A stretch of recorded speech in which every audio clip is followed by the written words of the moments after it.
stuff like this makes me question like my skin tone a lot. Like, am I brown, like There's red? a giant light shining right on you. With a lot of light. Yeah, I guess that's what white light does to skin. Just glows it up. Where are you from?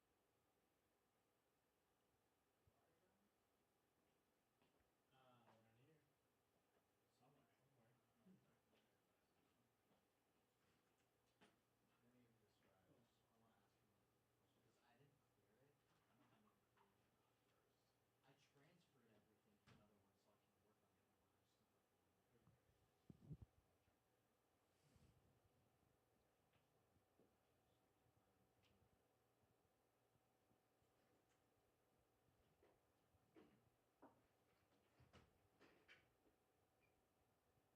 to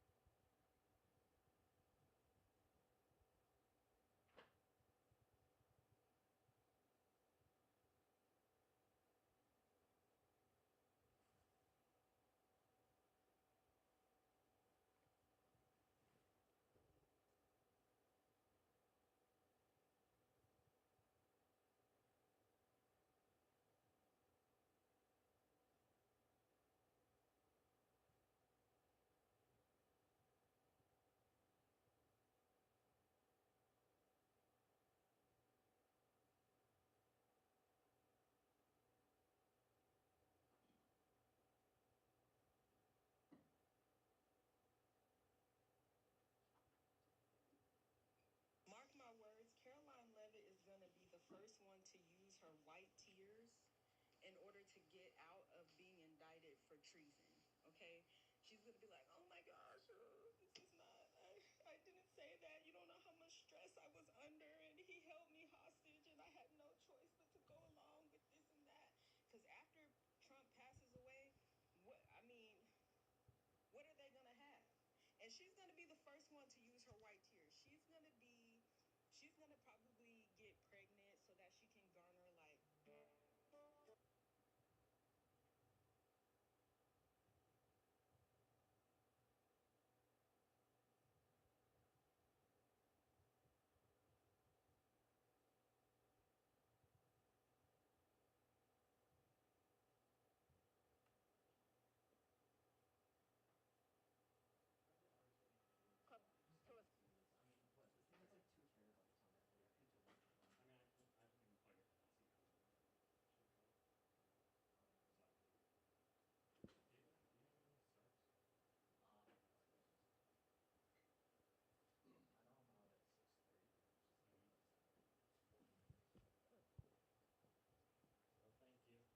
Yeah, of course. Is it blinding?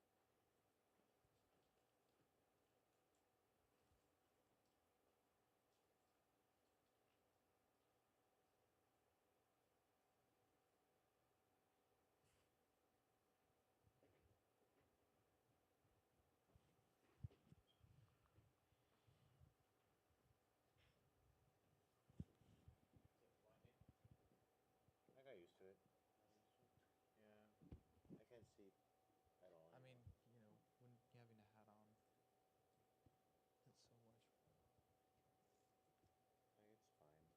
I can see the audience. Yeah. And if they have questions, I can just be like, oh, Turn it a what little bit question? down. Turn it a little bit down. If the camera switches to the audience, I don't think it ever does. does I any of mean, I think Oh, they wanted a camera on the audience, so yeah, like probably that one. yeah, Yeah. when I ask a question or something. Yeah, I can just turn down the level so that they can see. I mean, it's not so much. it's I really mean, not. if I'm standing. Used to it. Yeah, I can see you. Yeah, you right there with the jean jacket? Yeah. Perfect. What about me? Is it all like that? I can see you. Okay. I also have thick eyebrows, so they block a lot of light already. Yeah. Thick eyebrow game. I do get them threaded sometimes, not gonna lie. It hurts a lot. Oh no, absolutely. Of course it is. I have a lot of body hair. Like every time I try to just poke my abs,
terabyte on it.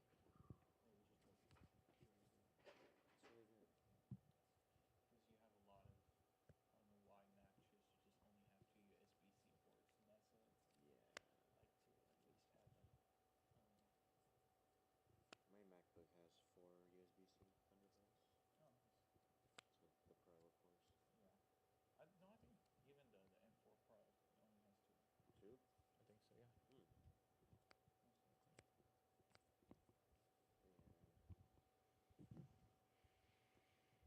Most likely. Yeah. Are those bars Chauvet too? I think they are, I think they're Chauvet or ADJ. Most likely. I don't know. I could just go to Patch and look. Yeah, the patch tells you. But I know they're what CBP has for sure.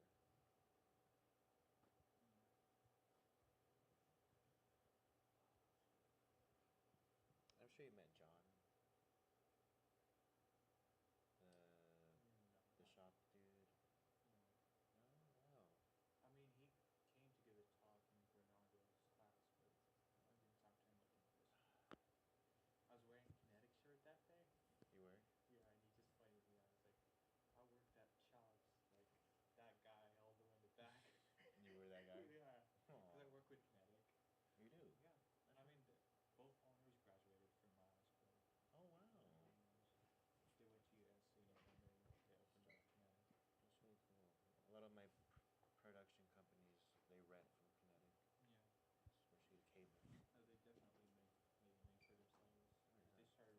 They started working like they sponsored the FIFA, the Mhm. Club World Cup here Yeah. last summer.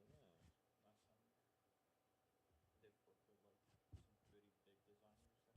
Do you know Mike Wood? No. No. Like He's wood. a great theatrical designer. He's crazy like with technology and stuff. I bet. Yeah. There's a lot of great people out there. Even sort of like musical. Are you familiar with D&D? D&D? Yeah. What musical? It's like D&D musical, but it's not really much of a musical. But it changes like the audience basically. They're the one that choose where that play is gonna go. It's like you have rooms, and then the audience vote. What the heck? The line for that is crazy. It's a lot of macros. There's like 40 keyless.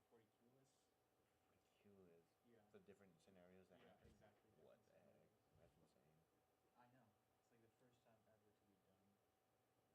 It's like the first time ever to be done. Oh yeah. He's crazy with like tech. I bet. This is where I pretty much learned lighting design from. Yeah. Started with him, and then Christian Jackson, and then the guy, the event lighting, Mhm. and then Orion Duran. Alright, on the run. She's super cool. I just kind of learned, like, I didn't know about any of those channels until like after college. And so a lot of it was just experimenting, Yeah. getting up a ladder, throwing gel, Yeah, definitely. almost electrocuting myself several times because I forget to turn off the dimmer Oh yeah. when you're playing with the screwdriver.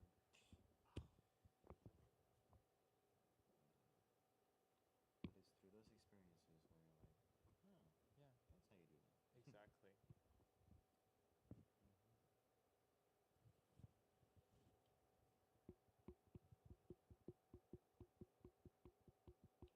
Camera's looking good.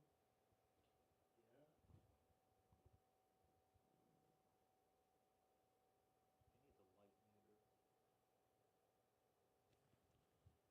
I know they're like they're apps, but they probably suck. Because you can you have like the actual like light meter. Photon meter. Yeah. It just gives you like the flux level for like the temperature. Mm-hmm. But I'm sure. But they're very expensive. Seconic is like 2,000. But it gives you everything.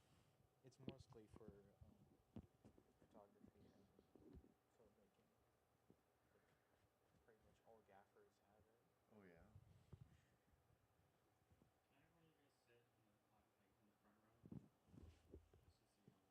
This one or that one? Either whatever. Both maybe.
buzz it really far though.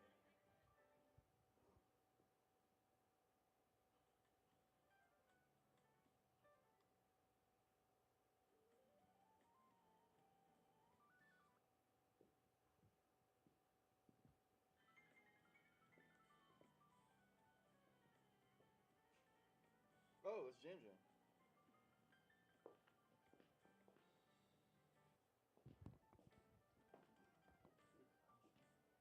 So you'd work with the artist? Do you know which artist is gonna be here for Thursday? No, dude. Do you know what they want? Not really.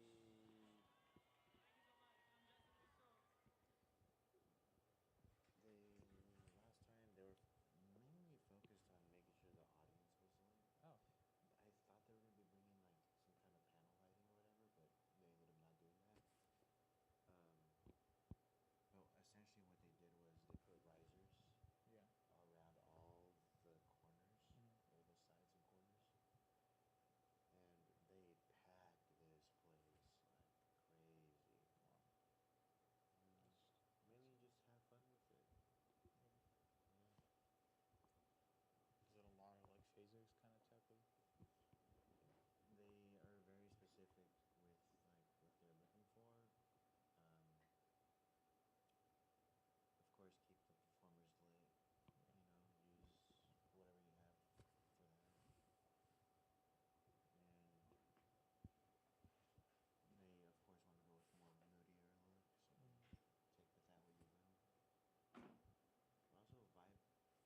hit us with the lights?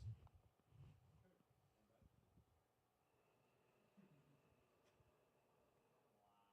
That's way too bright for them.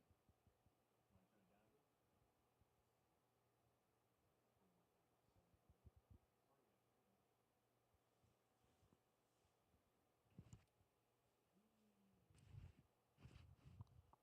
I mean, I just don't want them to get like absolutely smoked.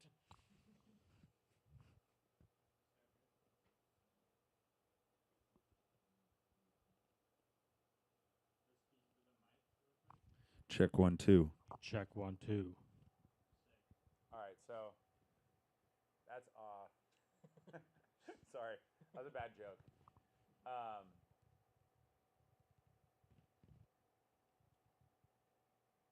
Yeah, fuck. Is there another option to spotlight them? Suppose there is. They're the ones that are way back here. If you want to hit them with that. Do you think it would? You think it would fuck them?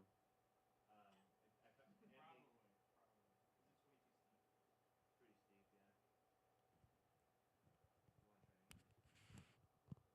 I mean, is that's pretty bright? Huh? Yeah. Okay. Yo, can you switch to my camera? Is that camera 3 or? Whatever that one, or whatever that one 4. is. 4. Which one? Up. Up.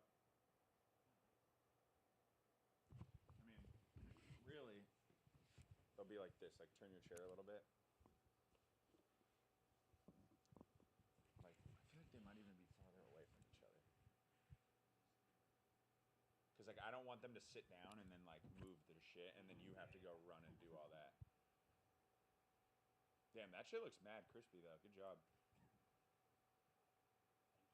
And then, can you switch to him? So, do you see how far right I am? Mm-hmm. I might have to adjust. Based on their shot. So, actually, you scooch over a little bit. Yeah, right there. That's a lot better. All right, now, Alex, go back and forth between the two. Yes, sir. All right. Cool. They'll be like this, right? So they'll be talking to each other, and I feel like I'm a little too far out of frame. But you look good. Yeah, I can move that one. Yeah. So maybe move that one. Mm-hmm. And then can you switch to the wide?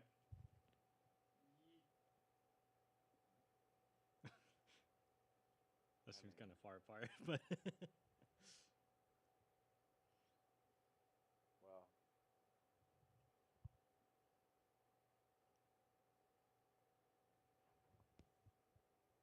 Can you light more of my body, but also keep the face? Yeah, let me open up the. Sorry, I'm being so picky right now, but I want to minimize problems later on.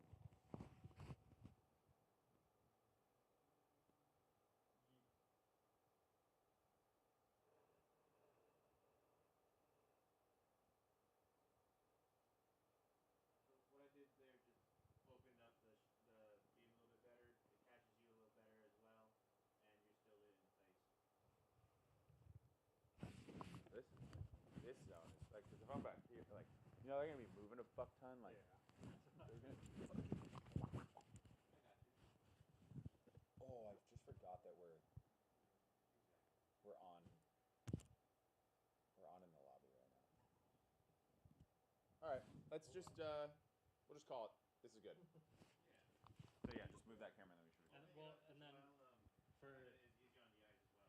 Oh yeah, yeah, it feels a lot better. Yeah. for John, I can go. I could probably just go wider on that one because if he's like right here, you think? Right? I mean, he's gonna probably stand right there. Let's have Bitterness.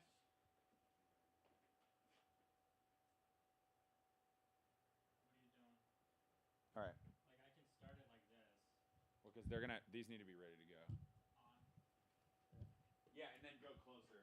Yeah, yeah. Okay, cool. Because he's. Because Like, that's low key the shot they were looking for, with the. Yeah, I mean this you know what I one. mean? It was kind of a lot of it. do they want like this much crowd?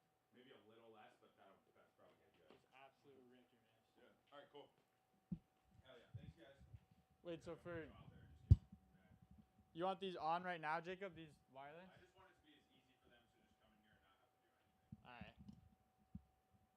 Yeah, that's What? perfect. When are we starting? Like, when is the? Jimmy gets here at 7. He'll probably walk in like 7:15 or 7. All right, I'm still gonna keep them off for now. All right, awesome. That's great. Is this blocking though? Like, if there's people here. Yeah, but that's kind of what they wanted. Okay. Sick.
I actually don't know.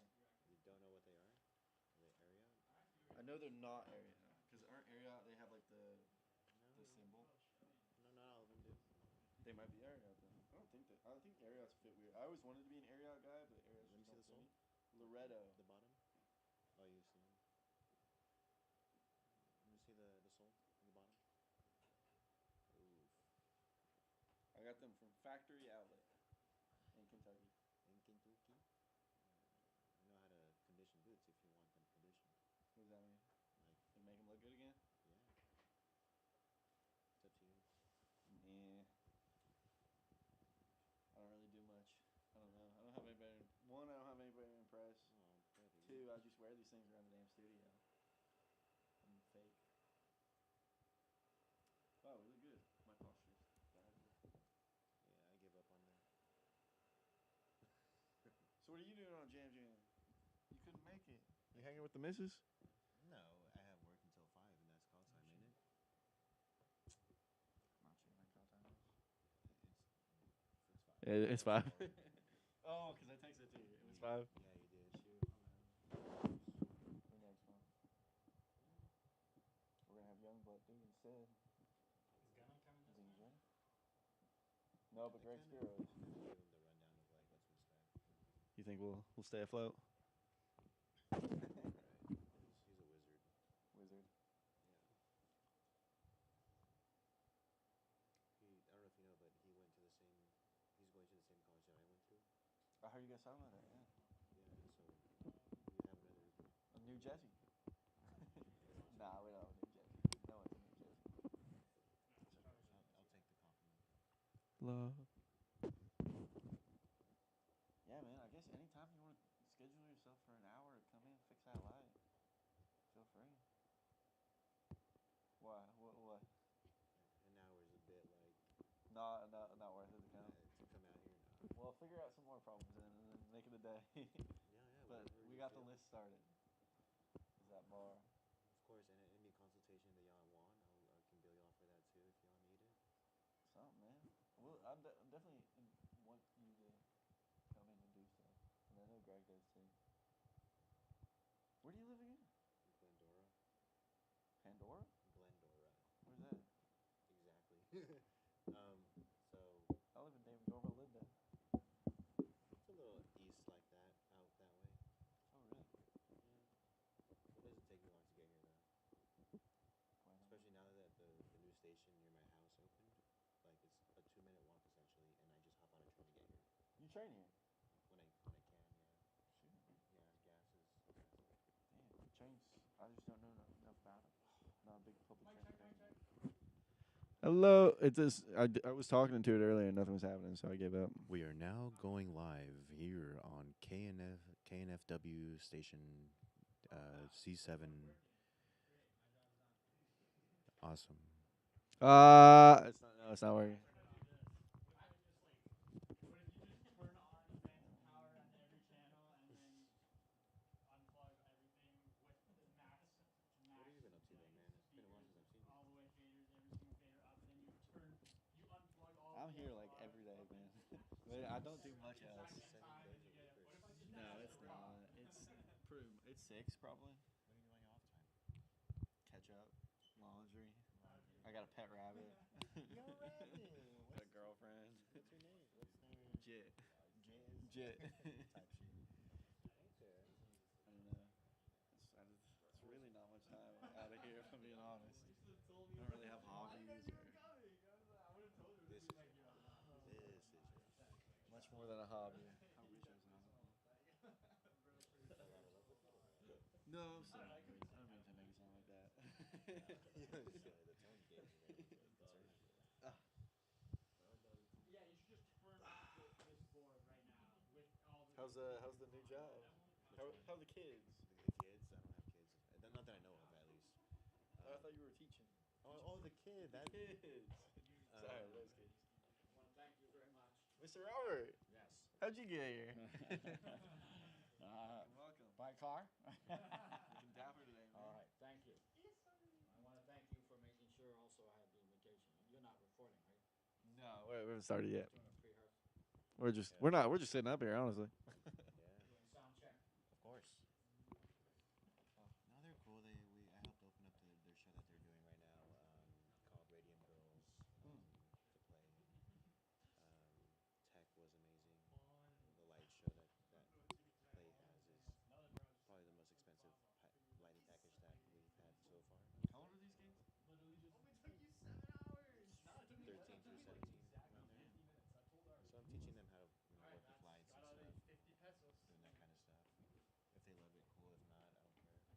Yeah, teacher behavior. Besides that, like museum is putting me on more shows, and Yeah. we're coming up with new ones.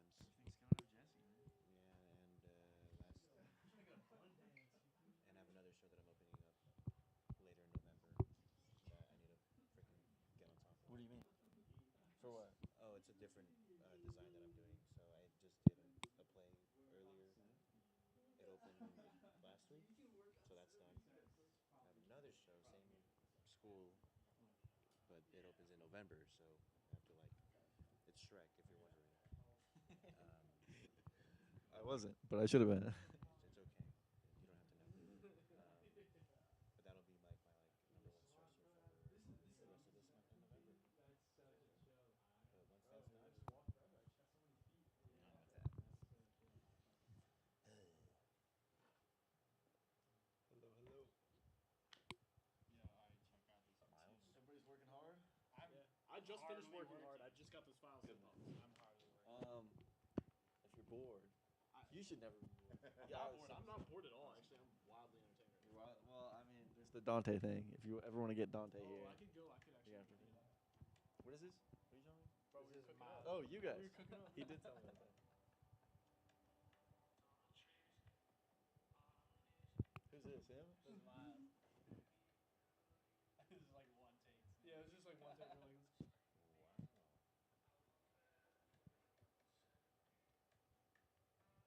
On a centipede? yeah, I can walk forever. It's in a centipede. I got some fire, bro. Bro just doesn't. Bro's brain is I empty. get it, I guess. Bro, your third eye's closed.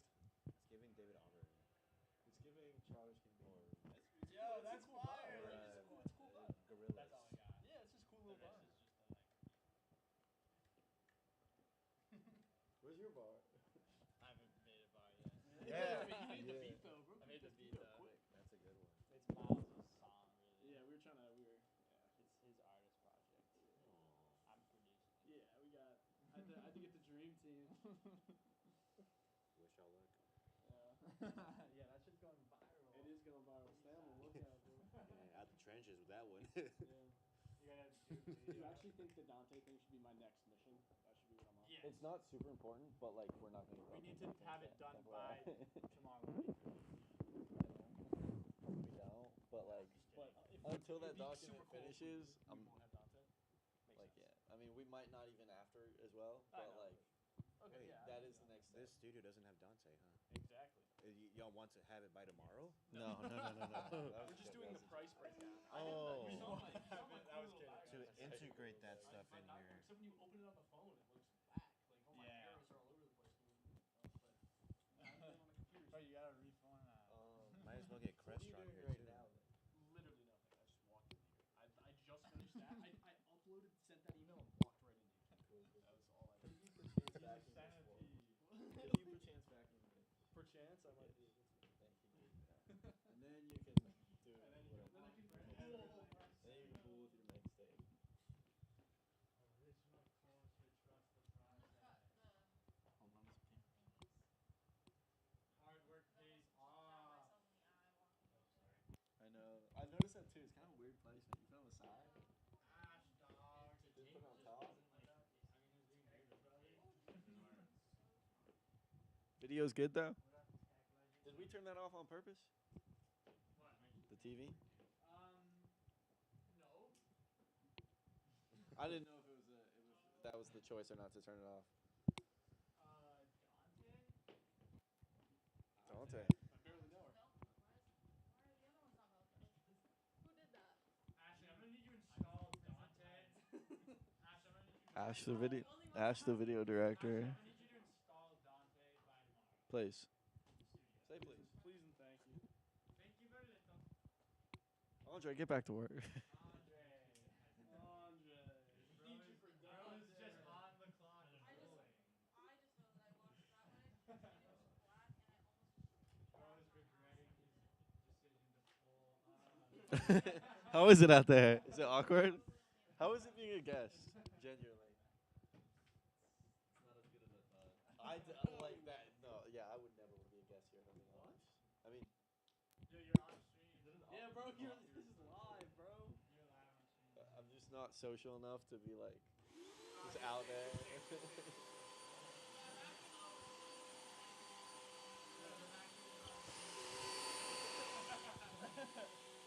Get the vacuum done.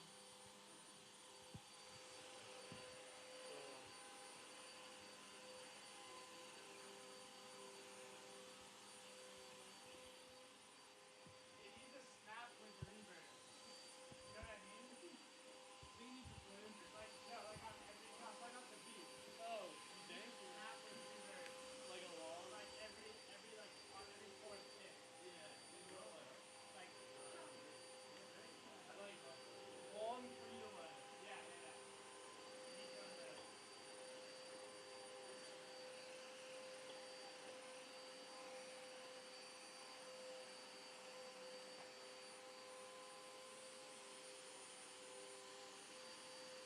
Need help? Is that what it goes to? It goes to Corey. I mean, he set up this block that like had a little beeper. You That's press so cool. pause, you just like hook up the beeper follow me, Mm. and then that was like our beeper. Cool. So Unfortunate it goes spin constantly. Like I can't even like tap to up function the and it whole goes like away. imagine you doing it like the whole thing. No phase shift. That's so cool.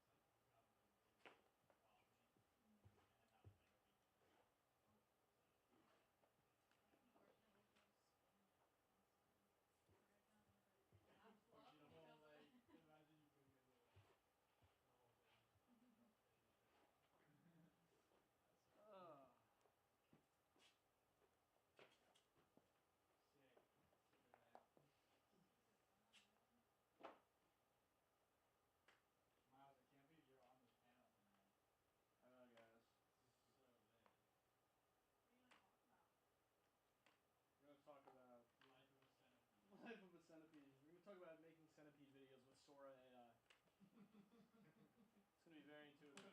Sora AI. You're gonna learn a lot. Dude, the Sora AI shit is so scary. Yeah, we're gonna talk about making videos where a dog knocks on the door and then its mouth is just a like hydrant of water. I saw that one. I saw that one. We're gonna break that down No, frame how by did they, frame. like- How to prompt that? what prompts you should use? Have you seen all the like NBA ones? Dude, I don't It's like, think I've seen a bunch of them. I'm getting old. You're gonna retire soon, George Washington.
Yeah, if your space is shit, like it But doesn't I matter do what feel like you cleaning up know, would be like it's this room. exactly the house I like feels the better podcast just room. on some like shit. That's it. Exactly. Oh, I'm so glad we took Replace the the drum. room. Yeah, bro. Oh Oh my my god. god. Are, so are we gonna have to put them back? Yeah, No. all that stuff. No, we're not gonna put that till Friday. I think Oh I have yeah, good every ideas behind that. But like bro, I Rob would wasted like not have been happy like if we had to do Been a that. mad his game. hammer, not I would have been a Tom's very crazy, but mad he would again. Mad as hell. it's like So mad. it's real and stuff like that. A lot of Um, breakers are fucked up. I'm Cause sure. like Yeah, I feel like it's just speakers moving the are chairs like back and fucking five like striking feet the shit and higher than then they're supposed to be, and they're just hitting like you know like the balcony instead of like yeah, actual thing. because the It's like a risers lot come of from like Ross, things so I that feel like happen there's in not the much else to really unless you know getting all that the shit out of here. something's And off then with the ones and shit like that. But most of the time like I just the stuff boots just it got a done million and like times. it's forgot about it. Exactly. Like I know Buddy has foundation in his But most people Yeah. It's also much pointless in practice just to make the yeah, what nah. he has be People think like with years of training for this, yeah, always cramping your style. like I like it. Whenever I get my own like place. Lego Magic. But I also like seeing Yeah, it's but like, also your face is so I bad. love that. but it's like then everything was dull. Yeah, Chill everything for is like as dumb. long Yeah, as bro, you possible. definitely You are. gotta like As long as possible. That's when you put smarts on center everything. frequency there. yeah. Or more than Yeah, because then I Sometimes would it's valid. basically have Sometimes to it's like valid. spend like I would say half my 9 income times on out of 10 it's shit. not. You're just kind of like, oh, that's not bad, like, you know? It's not bad. Like, It's not not bad. shows If that you're I know making my more shit, than even half, if I it's don't, just but not like, bad. It's I think not two bad. times Yeah, I right. respect it. Nah, I just have to get like yeah, everything like, else. it's like, Or like those people, some people actually know what they're talking about, and like, you know, they're like, not yeah, talk about it, like, tell me. Explain to me. But yeah.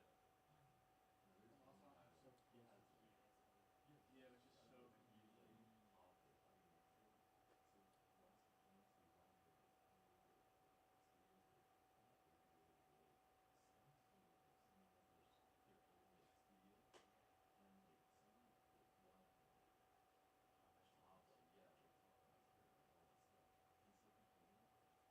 to their, like, studio, and he's like, yo, guys, he always sounds like shit. To them? To That's them. insane. And they're like, no, you're bullshit. You don't know what you're talking about.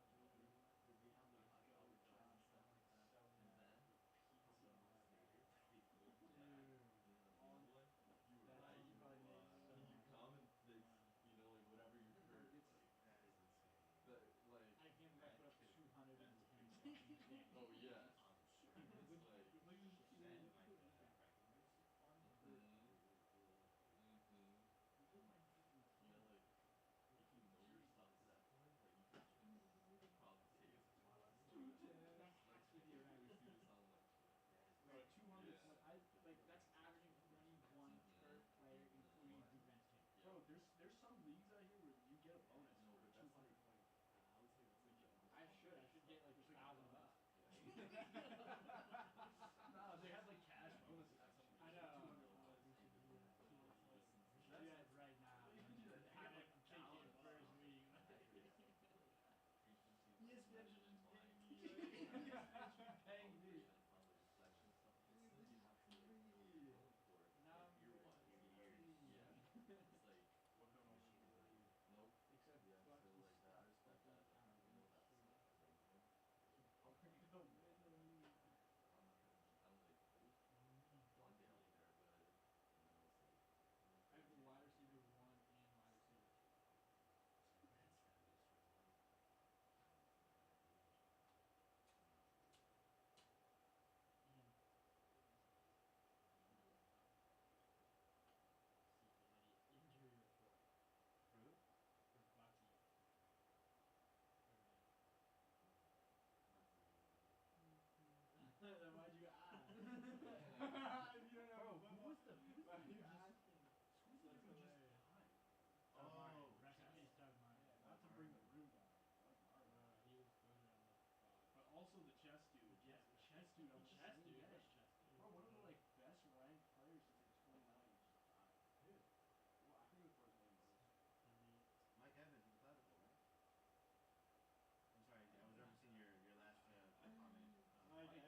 couldn't be able to come back here. There's a travel ban.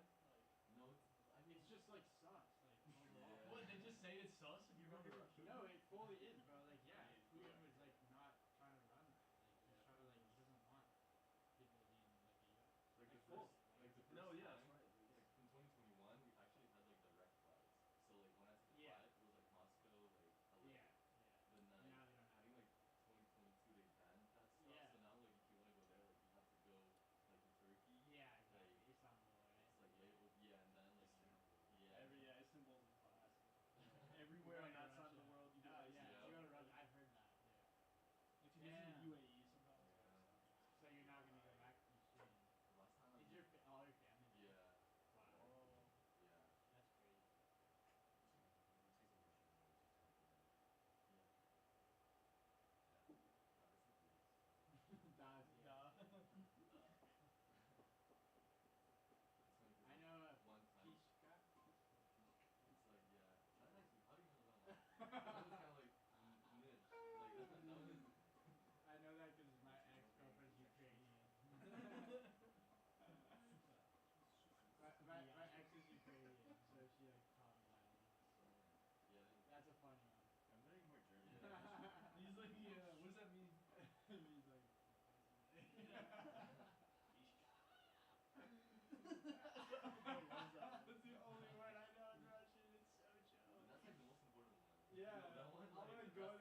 It's pretty like A to B.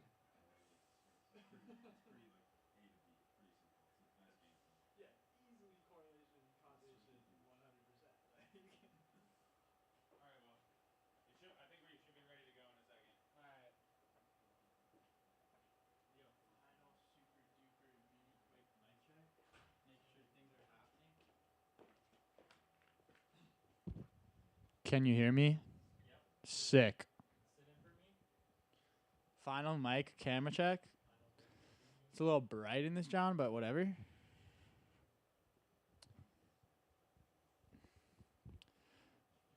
Walk forever for you, I'm a centipede. Mic check. Mic check. Can you guys hear me? Yeah? Sick. Type shit.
Definitely makes more sense to just press it with your finger.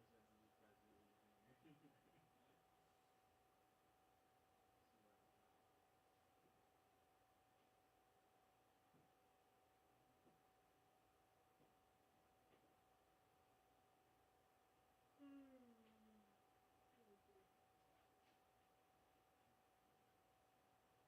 Okay, great. Cool.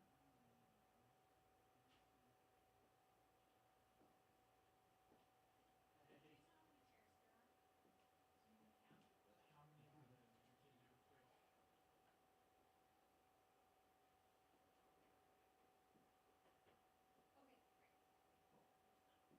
Alright, sweet. I think we're gonna start pushing people in. I know we're like running a little behind, No, but that's perfect. Go Sweet. ahead, yeah. Jimmy just got here like 5 minutes ago, so we're letting him settle in. Yeah.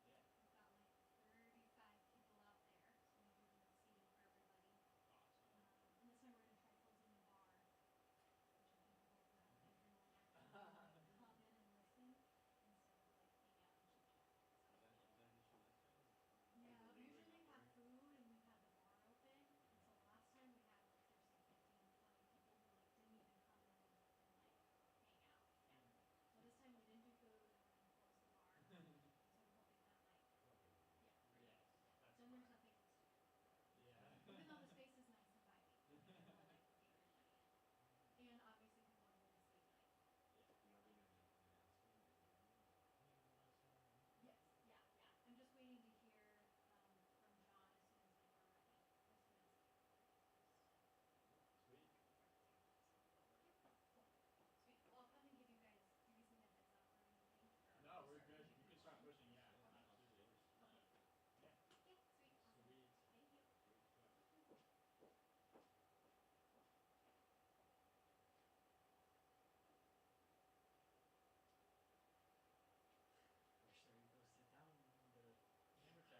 But Really quit mic checking one more time.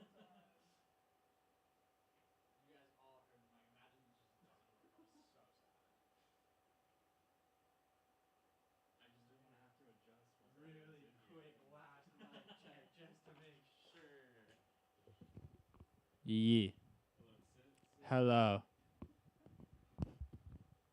Yeah. Hello. Sit in that one, Alex. This one? And both of them. You want me to sit in one of them? Sure. Well, it's tough because I don't know how tall they are. They're probably about my height. I'm pretty average in general. But the Jimmy guy seemed kind of tall, right? Jimmy's taller than me. Almost probably a little I short. could do one of these and that could be like. I think it should be fine. I think you're Gucci, brother. Yes. Didn't you just say? You're Gucci for sure. We'll see. I'll see how much effort you're gonna make. You think he's a head taller that's than you? probably good. I mean, I don't know what I'm seeing, so it's like if you like it, you like it.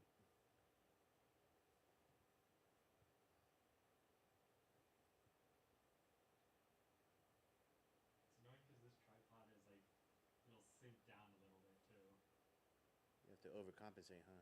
Yeah. Okay, sure. Cool. Oscar. You're scared? Really? Nah.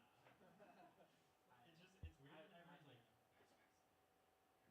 Yeah, it's you guys like, Because it's cooling today so hot.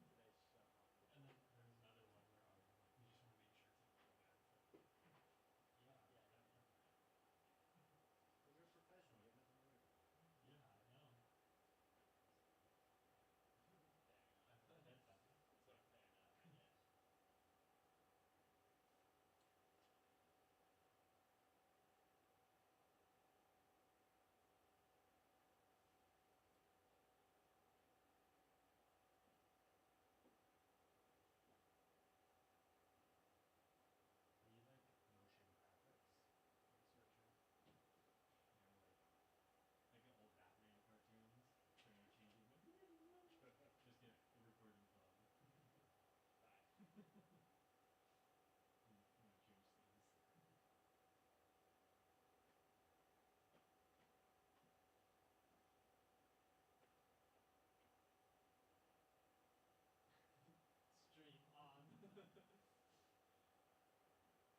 This is all through the grapevine, might I add.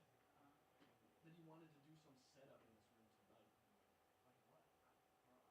But I'm saying that we have all day blocked off tomorrow for this, so it's like we don't need to do anything tonight. Well, also the rising idea. Yeah. So what are we gonna set up? Cables run or some shit? Maybe. I don't know. I just don't want the train to catch you off guard. I mean, I know that there's like a lot of shit to do. Period. I don't like.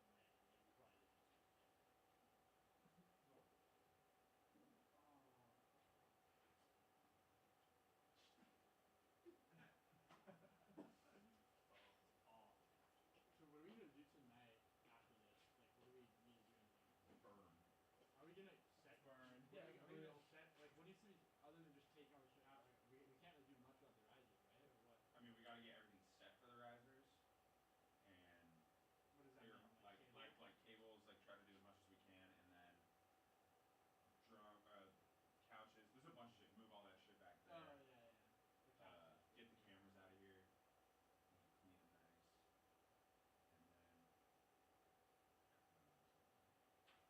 clean and nice, and then like a couple things. Like It's not gonna be that much. With all of us, it's not gonna be that crazy. yeah. Oh yeah, you're gonna be here too. That'll help a It's lot. not gonna be that crazy. Yeah, just like organizing and like kind of getting everything like set and Yeah. staged. Drums back on stage. Behind you. No. I thought we might have actually been doing that. I'm just kidding. Sorry, I didn't mean to like get close to your head. Yeah, bro. I'm fucking Yeah, bro. I'm slumping. Jacobo, no.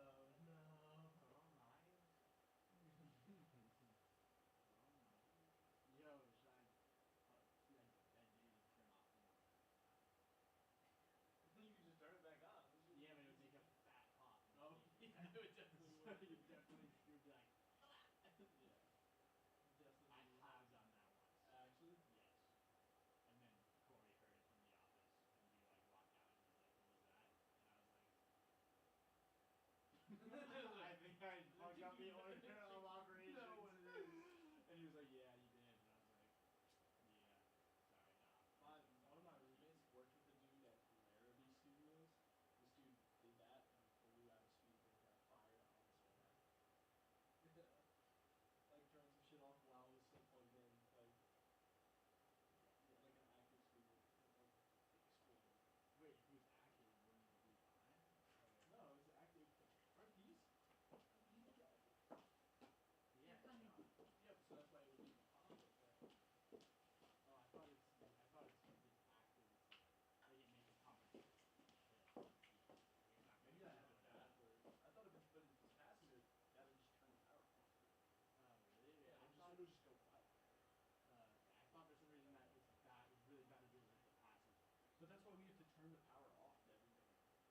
actually a table right here, front massage. That's right. Front row's awesome.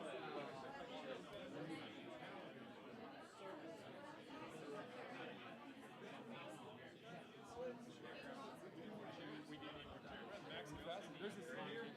No, that's my seat. Oh, never mind. There's a seat there. Seat here. And there. Oh, sorry, not a seat there, but there is a seat right. Where's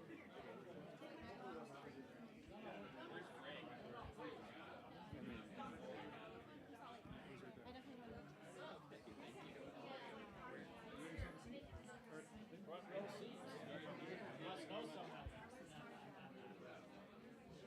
All right, are we ready? What happened? Okay.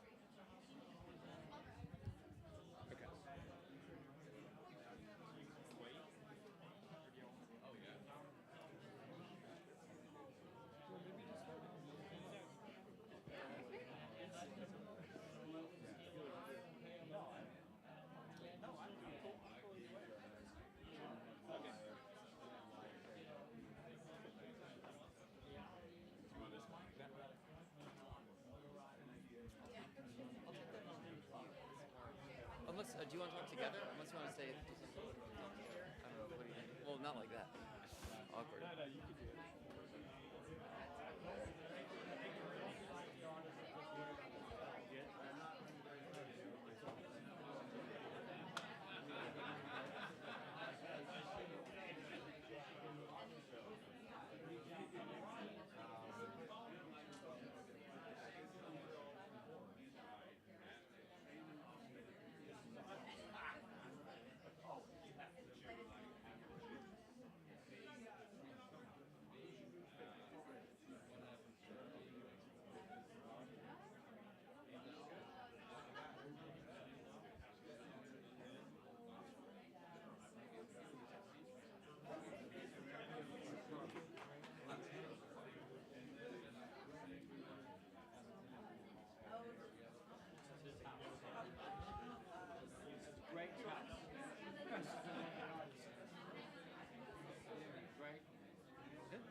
Good? Should I just go?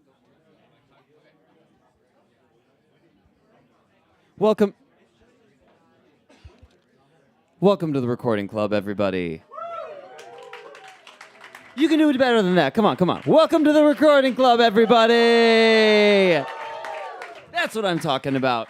I'm trying to compete with Elmo and his make a ton of noise comment that he does before the Jam Jams, which we are doing here. Oh, wait. Actually, am I not? I'm not supposed to advertise that, but it's happening on Thursday. I'm so glad you guys are here. This is a very, very special night for me.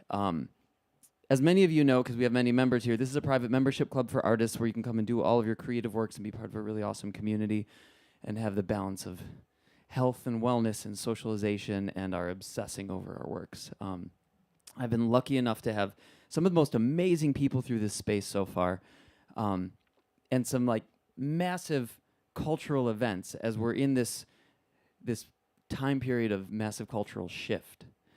Something that's been really interesting to me has been the wave of artificial intelligence that is impacting every aspect of our lives and is only going to get more and more impactful. And the creative world has been trying to figure out how the hell we deal with this, how we can use it. And we're trying here at the club to stay on the forefront of how it can benefit creatives and how it can be used to bring out everybody's greatest creativity individually. And I have sort of brought in some partners in crime in this mission. One of them is Elmo Lovano over there, who will be hosting the talk this evening. Give Elmo a round of applause. We've known each other for like 10 years. We met when I was on the road with Halsey, and he was there for a Party Next Door thing. And he was starting Jamcard, which has now turned into the most massive, prestigious social network for artists. It's just amazing to see what's happened. And then John Harden. Give a round of applause for Dr. John Harden. Why don't you come up while I introduce you? John Harden, John is a very good friend. We met through Stand Together. some time ago when he was working for that, and now he's graduated to work full-time on Abundance Institute and bring events like this together. And we have such a special night tonight. And I'm not going to even say any more about it because John can explain what you're actually about to experience much better than I can. So without further ado, John Hardin. All right. Woohoo! Thanks, Greg. Thanks for hosting us once again here. And as Greg noted, what we want to do is we're trying to create a space in which artists and creators and makers can come together and can really together chart a path forward and what creativity in the future looks like. That's why we call it Creative Frontiers. It's all about what's that next frontier of creativity and how can we all move into that together. And last time that we were together, I know I recognized some faces that were with us. I started out by talking a little bit about a flute player for Exxon that invented auto-tune. Well, tonight I want to tell you a little bit about a college professor at a small college in Kentucky who discovered that if you take loosely packed carbon granules, okay, and hit it with different sound waves, it creates different electrical resistance. Now, I know all of us already knew that, right? Loosely packed carbon granules. I don't even understand what I'm saying, but that's what I read. Loosely packed carbon granules, you hit it with different sound waves, you get different types of electrical resistance. So this guy figured this out, and so he builds this little contraption out of it, and he puts it on a box, and he fills the box with insects. I'm not making this up. He puts a bunch of bugs in this box that he now has this contraption on, and the craziest thing happens. You can hear the bugs scratching through this contraption. First time anybody could hear that. And he thought, this is it's like a microscope, but it's for hearing. And so he called it a microphone. That's it. Yes, this thing right here, a microphone. There's probably some carbon granules in this thing. So that's how it was invented, the microphone. So it was a couple decades later. This was back in the 1880s, 1870s. In the 1920s is when the microphone really started to get utilized in recording and in performance in music, and it totally changed everything. Because before the microphone, if you wanted to record music, you literally gathered around this big horn that would record directly on a record, directly on vinyl. It was this diaphragm that would hit, those sound waves would hit it and record. So you got to get everybody around the horn, especially the instruments that you can't hear that well. So then you got this dance routine worked out because people are having to move in when it's their part and move out, and it was crazy, right? But then the microphone comes along, and it changes all of that because it can obviously pick up all these different sounds. But a lot of people didn't like it when the microphone was first introduced. They said it sounded harsh. It sounded brash. It just didn't sound right. And they didn't like the fact that it was breaking up the band. People now didn't have to all pack together to play together, and it was threatening jobs as well. So there were a lot of critics of the microphone. But there was this band leader in New York City who was really interested in the microphone. And not just as a tool, but he actually saw it more as an instrument. So he sat down at his mom's dinner table one night and decided that he would write a song that would take advantage of all the skills of the microphone as an instrument. And so he wrote this song that had like a bass clarinet hitting all these low notes and growling that you normally couldn't hear. And the brass could use plungers. And the string bass could actually lead the groove because you could hear it. You couldn't hear it before. Now you could crowd the microphone and hear it. And the microphone had these vibrations in it. And he literally wrote the timing and the intervals in the song to take advantage of the vibrations to create this cool sound of depth that you couldn't do without a microphone. And the song is called Mood Indigo. And the band leader was Duke Ellington. And Duke Ellington went on then to become a national sensation because he broadcast on a microphone from the Cotton Club every week. He went on to write over 1,000 songs. He was given the Grammy Lifetime Achievement Award, and he has a star on Hollywood Boulevard. And in large part, it's because Duke Ellington embraced disruption, and he pioneered creative frontiers. And what is so cool about tonight, as Greg was alluding to, is that we have the opportunity to hear from another legend in music who has embraced disruption time and time and time again and has pioneered creative frontiers. And we get to learn from him tonight. So we're very thankful to have Jimmy Jam with us.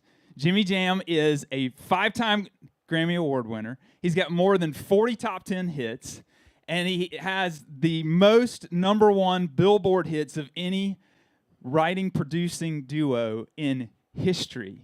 And he's here with us tonight to enlighten us. Give it up for Jimmy Jam.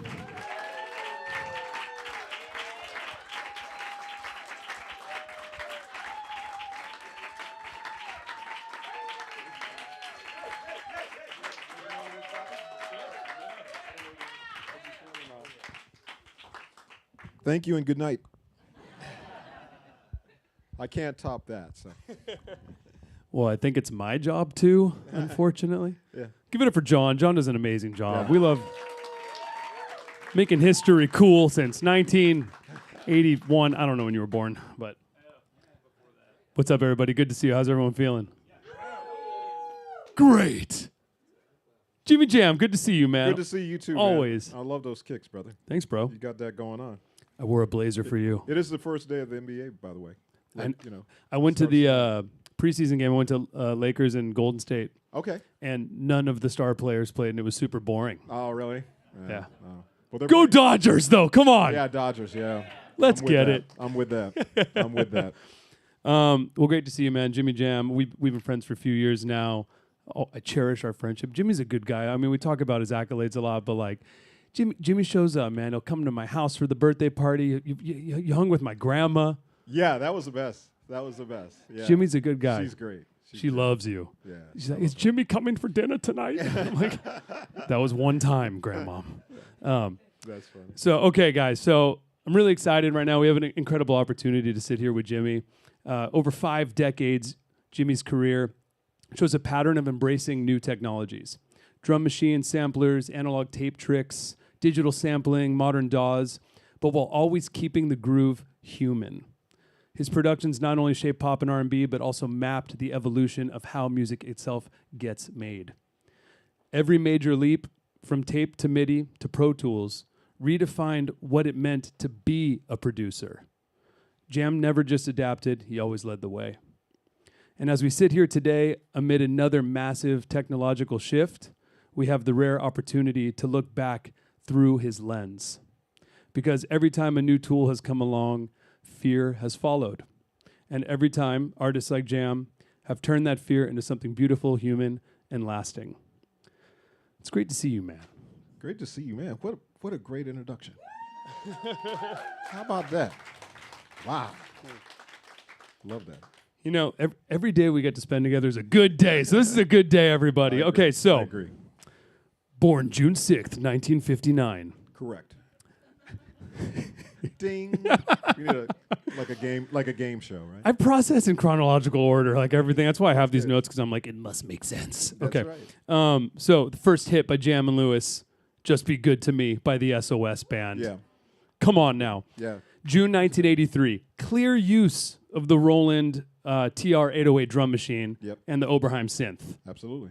So you were 23 when you wrote and produced that song. Yes. So how did you get your hands on the TR-808? Wow. I don't exactly remember, except that we had demoed the song, and this is back in the days of 4-track cassettes, if anybody remembers those. Tascam and Fostex and all of those kind of companies. But yeah, we had actually demoed the song, but we were using whatever. There was a Roland that only had stereo out. It didn't have individual outs. So we wanted to duplicate that, and we wanted to have individual outs since we're going now to 24-track tape. And I don't know how we got it, but I don't know, we went and bought it or whatever, but we just acquired it. Like, we just said, we got to have this 808. And it worked perfectly, obviously. I mean, it was the whole vibe of the song and the whole thing. And the thing we wanted to do was, because in Minneapolis, under the Prince regime, it was the Lindrum, the LM1. And Prince was always scared that we were going to give the time sound away. And we were like, no, we're going to do something totally different, you know? And so that started for us with the drum machine. Let's start with a whole different sonic and then build from there. So that was the reason we went with that with SOS Band. So what was the feeling like at the time when drum machines came and they took over, right? Like, I know there was definitely fear amongst the drummers, right? But like, what was the attitude in general when they came out? Because of course you had the LM1 and then you had the LM2, which made it like actually like more usable. Yeah. And by the time the 808 came along, yeah, there was like a usable interface. But yeah, what was the climate like culturally in the world of music with drum machines when they came out? Well, what was interesting for Terry and I was, so first of all, Prince was very comfortable. So what would you call it? The leadership or the influence we had was very much from Prince, because Prince was always very forward thinking about things. He never took a piece of equipment and used it in a lot of ways the way that it was supposed to be used. He would come up with his own way of doing it. So we were always open to the idea of drum machines. Plus, I started off as a drummer. My first professional gig was for my dad's band at 12 years old. And my dad is Cornbread, by the way, which is why I'm wearing the Cornbread hat. 98-year-old keyboard player, still plays every week. Still gigging. Still gigging. And, but that was my first professional gig. So the whole idea of anything that was rhythmic, like even in my keyboard playing, I always played with rhythm. And so for me, the keyboard was almost like a percussion instrument with notes. And I would always play, if it was a clavinet or a synthesizer or whatever, I was always into the beat of stuff. So I was always very comfortable with it. I thought drum machines were great, and I felt like I know how to do this because I'm a drummer. But the fear you talk about is interesting, because I remember when Terry and I came to LA, which was the summer of '82, I think it was, we came out, and we started interacting with some of the other studio people. And I remember there were drummers that would refuse to play with a click, and they would refuse to play with a drum machine, or even if you put a drum machine on a track, they didn't want to replace. We said, just replace the drums, and they wouldn't do it. But there were certain drummers that embraced it and loved to do it, and they were so good at it. And I just remember my kind of opinion on it back then was simply, you're a drummer. Like, you should kill this drum machine. This should be the greatest thing ever. Right. So it was just the way you looked at it. It's either going to put you out of business, or it's going to give you a lot of business, because you're going to be so much better at doing it than someone else is, than someone who's a non-drummer is. You have the advantage. You have the advantage. And that's the way I kind of always looked at drum machines. So I never was afraid of them. I always thought they were really cool. And we could switch up the sounds, because we could use an 808, we could use an LM1, we could use the Lindrum, or we could use the other one that was popular back then, was the DMX, the Oberheim DMX. So we could use those and switch up the sounds of all the things we were doing, and for different artists, give them all like different sounds. So that was important. And then it became competitive with the drum machines, right? Because since you're putting like the 808 and DMX and all these like these sounds, the Lindrum, the sounds are like up front, right? Like I was talking. Absolutely, yeah. We got to bring up Narda, of course, right? Yeah. Narda Michael Walden, drummer who embraced the machines. Totally. And, you know, he produced I Want to Dance with Somebody, right? Put the drum machines at the top of the song, yes, right? And he was that's like, right. Started off he was with like, it. I want to show you my drum sounds and how I use this machine. And then it became like competition, because it's crazy to think about now where you have endless sounds. You have Splice in this world and all these other platforms. And now, especially where we are now, even with generative, there's all endless. Like we're in the abundance. But back then, to be like, there's this machine, and this machine, and there's these amount of sounds on this machine. I remember one of the happiest days was when on the Lindrums, they started making the little chips that had different sounds on them. And so you literally could, if you listen to the Control album, which was 85, or we recorded it in 85, that was when we first got all of our little chips. And so we could literally, it would be the same drum machine, but you all of a sudden had a whole bunch of sounds back then was maybe, 4 or 5 different snares, or, it wasn't like 500 different snares, but it's 4 or 5 different snares. But you could do that. And when you listen to Control, basically all the drums on there are all the Lindrum, but it's just using different chips on different songs to make it, give it some variety, I guess. Another song that has the drums all over the place on that one. Starts off with the drums, right? So much fun. It has the craziest fills. Yeah. Yep. Who were some of the other producers in your scene that embraced it at the time? Do you remember? Well, with the person that really helped us a lot when we first came out to L.A. was a guy named Leon Silvers III. And Leon Silvers III was the producer of all the Solar Records catalog. So Shalimar, The Whispers, Lakeside, All of those records came from him. And I remember he just let us in the studio. He just said, go in the studio and make songs. And we were like, okay. We were like, and I remember, the funny thing I remember is they had what was called 24-hour lockout. And it was so that the idea wasn't you weren't in the studio 24 hours, but you had the room. So nobody could go in and change any of your settings on the board. And this is back in the analog days, right? And I remember the first time we went in to record, after about 12 hours, the engineer said, how long do you guys think you'll be in here? And we said, we got 24-hour lockout. And he said, yeah, but that doesn't mean that you're in here for 24 hours. We're like, oh, yes, it does. Because I'm going to take a nap, and Terry's going to work, and Terry's going to take a nap, and I'm going to work. And we used to drive the engineers crazy, but somebody letting us into a recording studio, that was like the greatest thing ever for us. So, yeah, we did that. Yeah. Do you remember any certain people that were super against the drum machines? Just a lot of the drummers. I remember Leon, I'll tell you who was the best, and I can't remember his name. We could Google him. The drummer for Lakeside, I think his name was Fred Alexander Jr., if I remember correctly. He was just this little dude. But the drum machine stuff, you could put a drum, like Leon would do a track, I remember. He'd do the track with the drum machine, and then he'd call him and he'd say, hey, man, can you just put drums on this? He'd show up, and literally you'd run the song twice, and it'd be done. He just locked into it. He was so good and so on top of it. But there was a lot of drummers. I'll tell you, drummer Jelly Bean Johnson in the time. Jelly Bean hated the idea of drum machines. And I remember when we performed on the Grammys with Rihanna, which was probably 15 years ago now, maybe longer than that.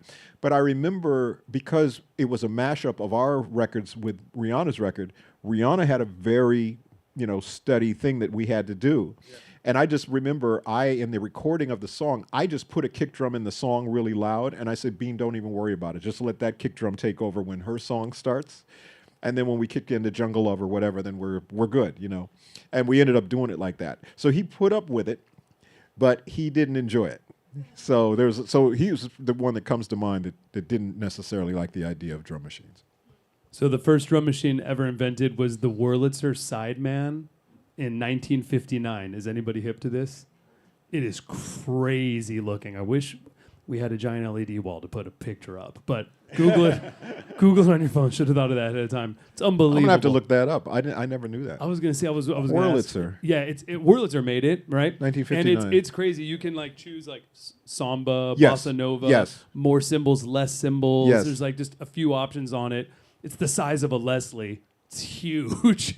Oh my God! Yeah, I gotta find. Okay, yeah. I'm curious about huge that. I gotta and find heavy, and it's awesome. I found some videos on YouTube. I've never seen one. I was wondering if you had ever seen one. I used to go to when I was a kid. I used to go. I know I drove people crazy, but I'd go to in the music stores, and they'd have all the organs and stuff set up. Matter of fact, I remember going to the Minnesota State Fair. That's where I would go, and they'd have the whole organ part, right, where you'd go in. I'd sit in there for hours and hours. And because they had the little drum machines on them, right?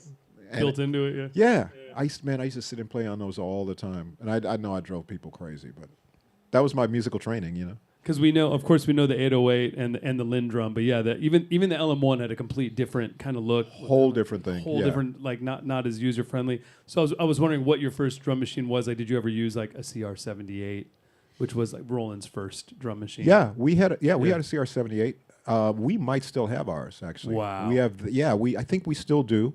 And we had the Rhythm King. When was the Rhythm King? We have a Rhythm King. Is that the one with the push buttons on it? Yeah. Yeah, we have one of those. But I never thought of those really as drum machines. I mean, they made beats, but it wasn't that you wanted to record them necessarily. It was more that there was just something to keep a tempo, which was better than a metronome, which was just, that's what you had, right? So yeah, that was probably what it was. And it wasn't until, I'll tell you what really, the drum machine thing for me was there was a couple of records. One was Sly and the Family Stone. When he started using the drum machine on stuff was pretty cool. And the combination of live drums and drum machine. The other one was, remember Shuggie Otis?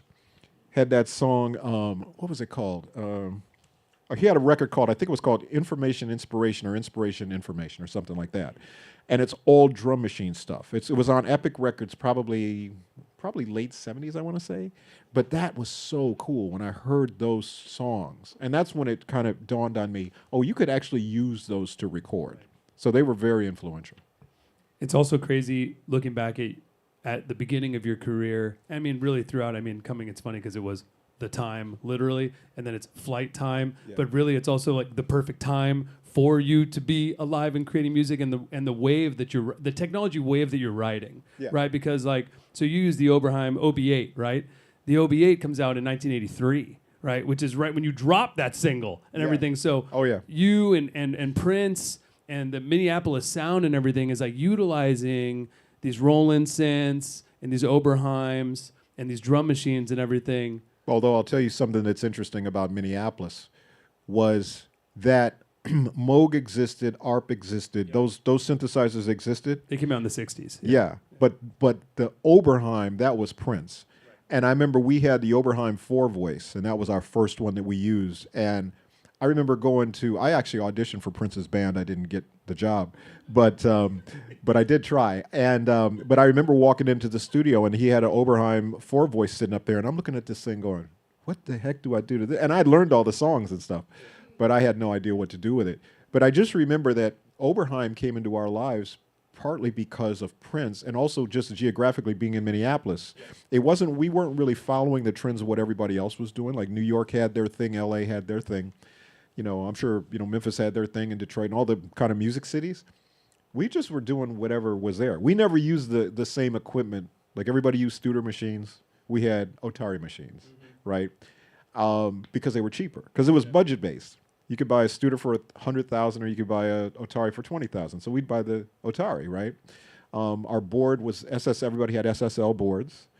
We had a Harrison board because it was made in Nashville or Memphis or wherever they make it. And it was easy to get. It's like, okay, this is a lot cheaper than an SSL board. So a lot of the decisions we made technologically was just based on budget, which I think a lot of people's today, that's still the thing. Budget is still the thing. Right. So absolutely. So yeah, because the Moog modular synthesizer comes out in 1964, still very hard to play. Yeah. The Mini Moog comes out. The Model D comes out. Model D was great. Model D changes everything. Yeah. And so now you got like synths being used more regularly. And then you have, of course, you have the Mini Moog at this point. You have the Roland, you have the Jupiter 8. By the way, even before that, I'll just say one other thing. My very first synthesizer was a Roland SH-1000. And it literally had like tabs with the different sounds. Like it said trumpet, tuba, and that was. But what I did was I wanted a keytar because I'd see people with keytars and I couldn't afford one. So I literally put pegs on the side of it and got a big guitar strap, like a bass player strap. And I literally walked around with this heavy ass synthesizer, and that was my keytar. And unfortunately on YouTube there is footage of that, of me playing that thing. But that was my first one. And the cool thing was Roland gave us a Lifetime Achievement Award, probably been about 10 years ago now.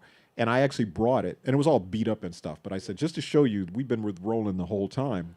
And they sent it to Japan, got it all refurbished and all that. So I have it to this day, and it's still, the strap's not on it anymore. But yeah, that was my very first synthesizer, was SH-1000. You manifested that you would become Lord of the Keytar. Keytar Lord, Jimmy Jam. And so I'm lucky enough I have been to Flight Time, or the current Flight Time of the last 10 years. Yep.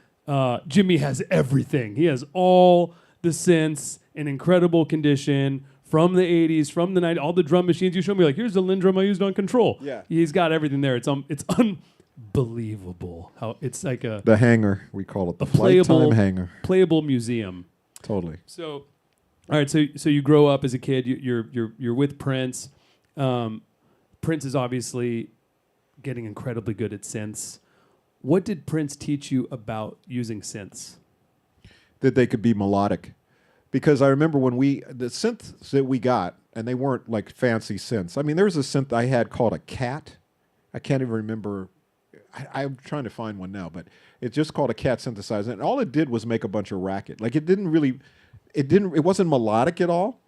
But you could put some sound effects on some stuff. It'd go wick, wick, wick, wick, wick, wick, wick, wick, whack, whack, whack, whack, whack, whack. Like that's all it really did. And I think Prince was the first one that I noticed that to me was really using them in melodic ways. And also, all our bands back in the day all had big horn sections and stuff. And when Prince started doing his thing, basically the synths were taking the place of the horns. So when he was doing the swells, those are all like horn parts, but he's doing it on a synthesizer. So it was, to me, it was like revelatory to hear the way that he did it. And also, he played super aggressively on everything. And that's what I liked was, and even when he'd teach me a part, he'd send me a part, he'd teach it, and he'd go like that. And I'd play it, and he'd go, no, it's got to be like he really wanted you to dig into the instrument. And I think with analog gear, that was an important thing to do, but also to just play your instrument aggressively, like really attack it. And I think that was a great lesson in the way that I learned to play. He was also recording super aggressively. Yeah, I mean, we talked about it before, but like when we'd go and watch him record, and everything would always be in the red. Like, or the VU meters would always be in the red. Like, he was always recording super loud.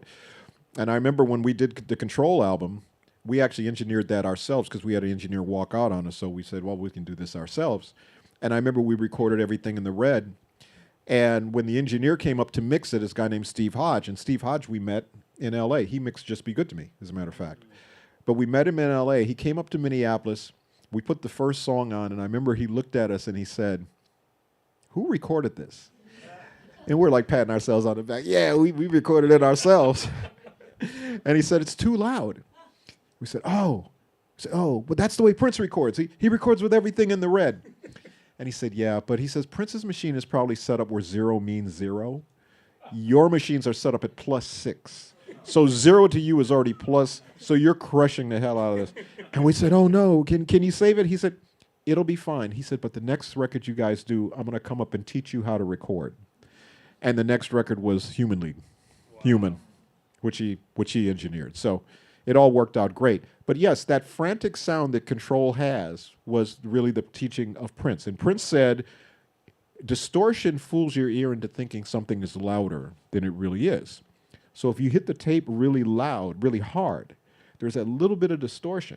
And that when your record comes on the radio or whatever, it sounds louder than all the other records. And that was the thing we always did. And the other thing was, there's 3 different tape manufacturers back in that day. There was Scotch, there was Ampex, and then there was Agfa, right? Those were the kind of the 3. And I remember 3M, which makes Scotch, is in Minnesota. And they'd send us tape, like, oh, use our tape. But we hated the way it sounded when you really crushed it hard. So we never did. So we always used Agfa. We loved Agfa tape. And they used to get so pissed at us. But the way it sounded when you crunched it was just beautiful. It had a shedding problem, though. So, like, a lot of the stuff you had to bake the tapes and all kinds of crazy stuff like that. But the sound of those records, Human League and Janet and all those early records, that was all Agfa tape. And I remember we were probably the only people that I know were using it. So it was another thing that was kind of a Minnesota thing that nobody else was doing. And they'd be like, wait, what kind of tape do you use? We go, Agfa. They go, huh? Really? So we did a lot of things out of, I don't know, some out of necessity and some out of just ignorance. We just didn't know any better. It was like, this sounds good to us. Let's use it. So before we get to Janet and Control, I'm going to get to that next, but just one more thing. So in 1982, the Musicians Union in the UK passed a motion to ban the use of synthesizers, citing fear that they were replacing live performers and orchestral jobs. Do you remember that? Did that hit the US at all? It didn't really hit us, but I do remember it. And I remembered, it's always funny how people ask you questions and they expect a certain answer. And if you give them, you give them something different, they're like, but I remember when synthesizers were happening, the thing that people would always say to me is, Beethoven didn't use a synthesizer. And I go, but he didn't have a synthesizer to use. If he had a synthesizer, he was one of the most innovative people. That's why you had harpsichords and you had all these different instruments to try to expand sound. And so they would have used the tools that were available to them. I think, Beethoven would have loved a synthesizer. So I think because that was my attitude, I think it just kind of, that was always my attitude about it. I didn't feel like it was taking jobs or anything like that. Once again, I just felt like we'll learn it and use it. It's a tool, So that was kind of always my thought on it.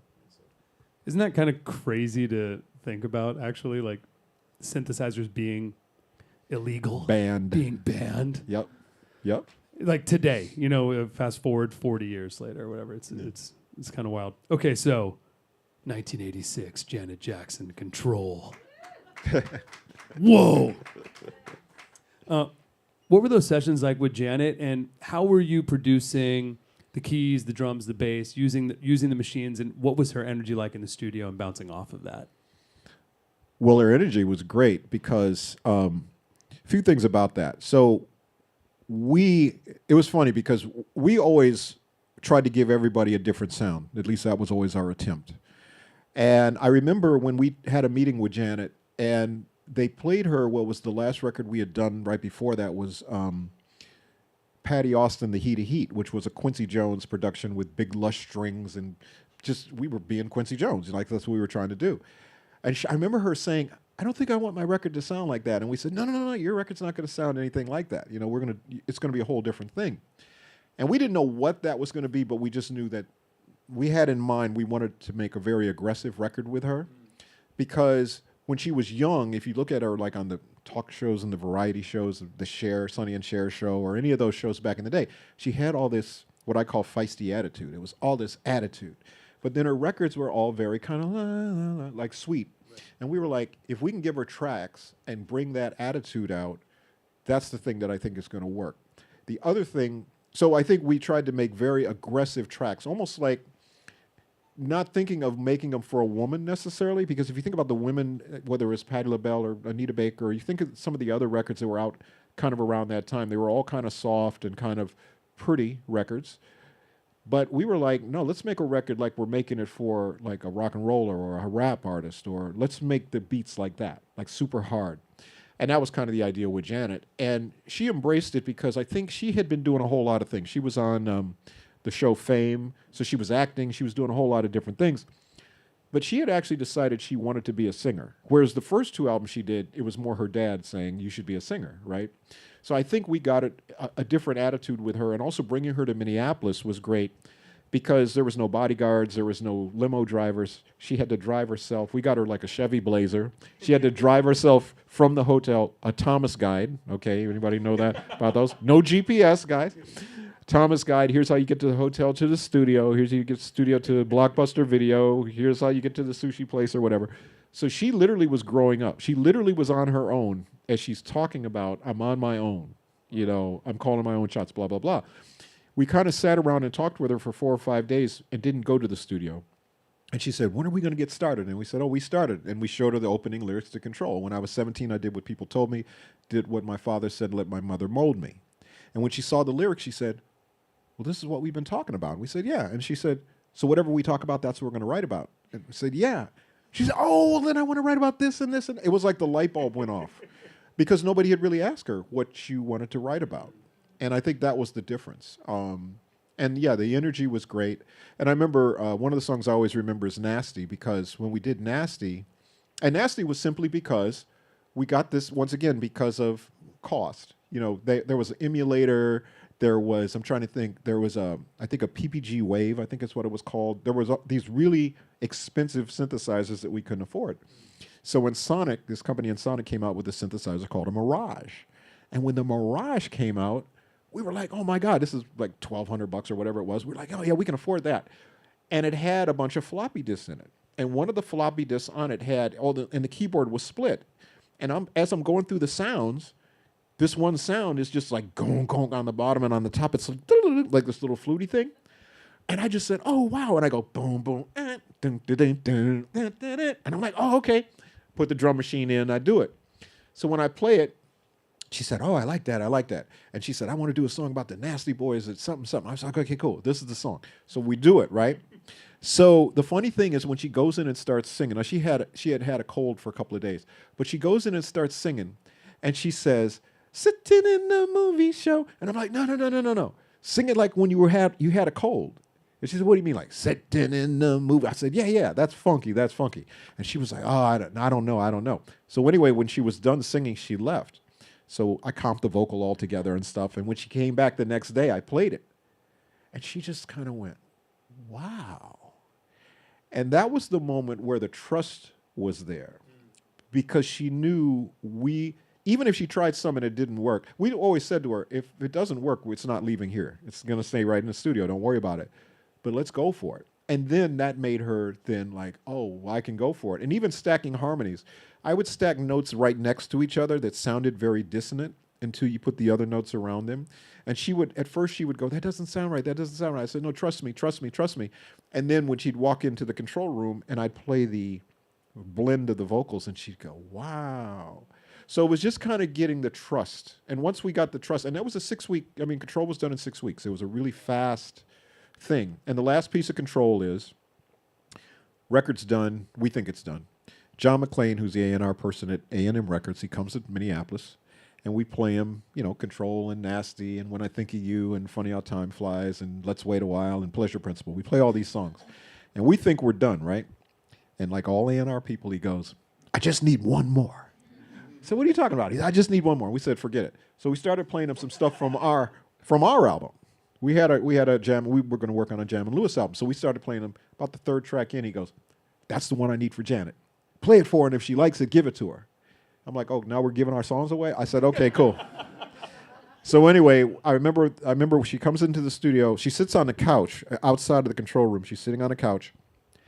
And we just put the song on, just a track. And it's just right? Wow. And we're watching her on the couch, and she's looking at the TV. Then she kind of puts her head down. She starts kind of bopping. Then she walks to the door, and she points at us. And then the song goes off, and she said, who's that for? And we said, well, you if you want it. She said, oh, I want it. And that song became What Have You Done For Me Lately? So that ended up being the very first single, and John McClain was right. And it just all kind of happened the way it was supposed to happen. It's like one of those things, looking back on it, there were so many kind of divine alignment, I guess I would call it, that had to happen in order for that to happen. And it all happened. And I will say John McClain, who I love to argue with, he calls me up every day now and cusses me out about something. And I love it. Because I used to get cussed. Clarence Avant used to cuss me out all the time. And there's something about someone who really loves you cussing you out that's like the greatest shit ever. And John McClain, man, why you something like, it's like, okay, John, calm down, But I absolutely love that. And he used to stand, literally when we finished the record, I never forget, he went to A&M, and this is when A&M was still Herb Alpert and Jerry Moss. It was still the two guys. And he literally would stand on their desks, and I mean literally stand on their desks and go, you don't know what this is. This record here is something. And I'll never forget when they did a double platinum party for the album, and it was right when I Think of You was coming out, and they'd done the video, and it was on the lot, and they handed us these double platinum albums. And I just felt like John always had the vision of what the record was. Like for us, we're just making a record. But he had the whole vision of what the record could be, what the videos could be, what the look could be, and all of those things. So I thank God for having John McClain in our lives, in addition to Herb and Jerry, who believed in us, and Clarence Avant, who believed in us, and Leon Silvers. I mean, there were so many people along the way that really believed in us and helped us, including Prince, by, as my partner says, he didn't fire us, he freed us. So, yeah, all of those things. There's so many sub-stories in all of these things. And there's like a 3-hour interview of me and Jimmy also, if you want to listen to it. Yeah, if you want to be really bored. Yeah. on the Go With Elmo channel. And on the Jam Card channel, there's a fun kind of flight time walkthrough of you and I just walking through flight time, and you show me around. And in that, you show me the synth patch for What Have You Done For Me Lately? Yes. Which is? It's C7 on a no. What Have You Done For Me Lately is D4 is the preset on an OB8. It's actually steel drums. It's steel drums. It's steel drums. So if you play it high, it sounds like steel drums. But if you play it on the bass, on the left hand, it's boom, boom, boom, boom, boom, boom, boom, boom, which is why nobody could ever figure out that bass line. They couldn't figure out what the sound was. Like, what is that sound? And it's like it's steel drums played low. I had Mike Dean. I blew his mind with that one time. Mike Dean came. He was like, "What?" It was great. It was great. Because when you play in the higher register, it sounds cheesy. It sounds really bad. Totally. And then you go down low. And and it's got the whole little. It's pretty dope. Yeah. Yeah. With Control, I feel like, were you really going for the element of surprise in the production? Because there's so many things that just hit you left and right in that. Yeah. No, I wouldn't say surprise. No, we weren't. We really were trying to, like I say, just make a really aggressive record with her. If you think about Control, the other thing too was we didn't really sequence things. We did do drum machine patterns, but even the patterns we would do on the drum machine, I would still manually go through and switch them. So that's why in the middle of a verse or in the middle of a chorus or whatever, sometimes the drums will stop or there'll be like a weird little thing. Because we always thought it as a performance. We were performers. I mean, we came up being in live bands. So even a drum machine, if we put, let's say I had 3 different patterns that I was going to put in a drum machine, I would start playing it, and then I would even play like on the control, on the chorus of control, I'm playing the snare drum live rather than using the stop, because it stops with just the hand claps.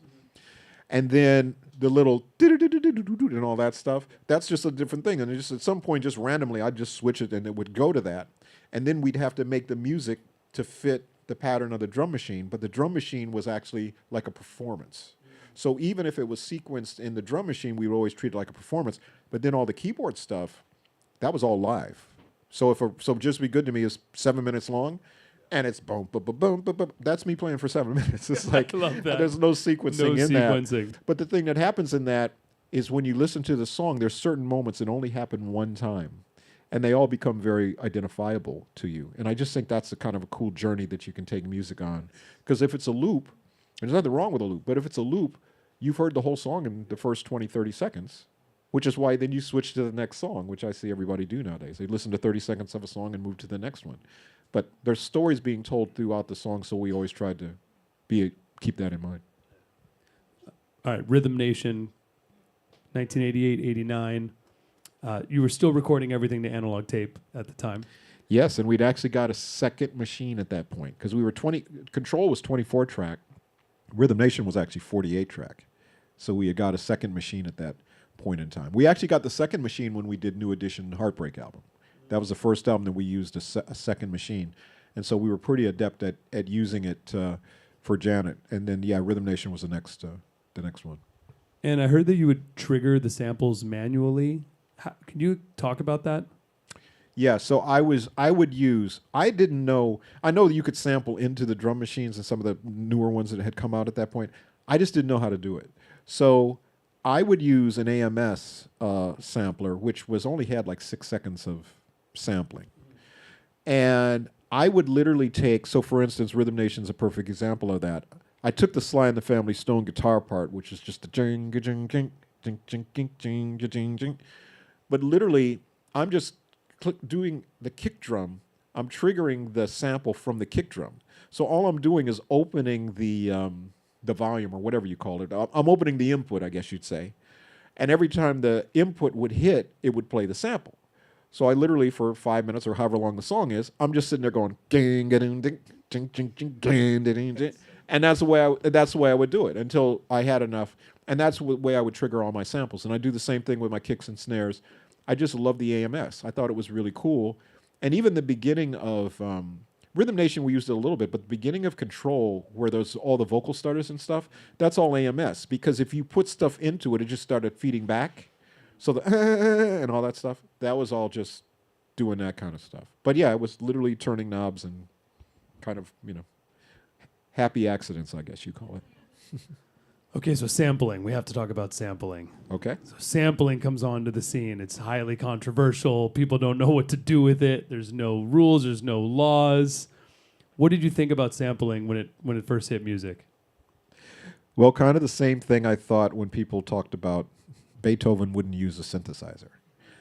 I felt like when people would ask me about sampling, they would ask, it wasn't what they asked me, it was the tone. They would say, "What do you think about sampling?" You better hate it, Jimmy Jam. Right, exactly, Yeah. right? That's the answer. And I'd go, "I love it." And they go, "You do?" And I go, "Yeah." Why? And I said, because it's another tool of creativity.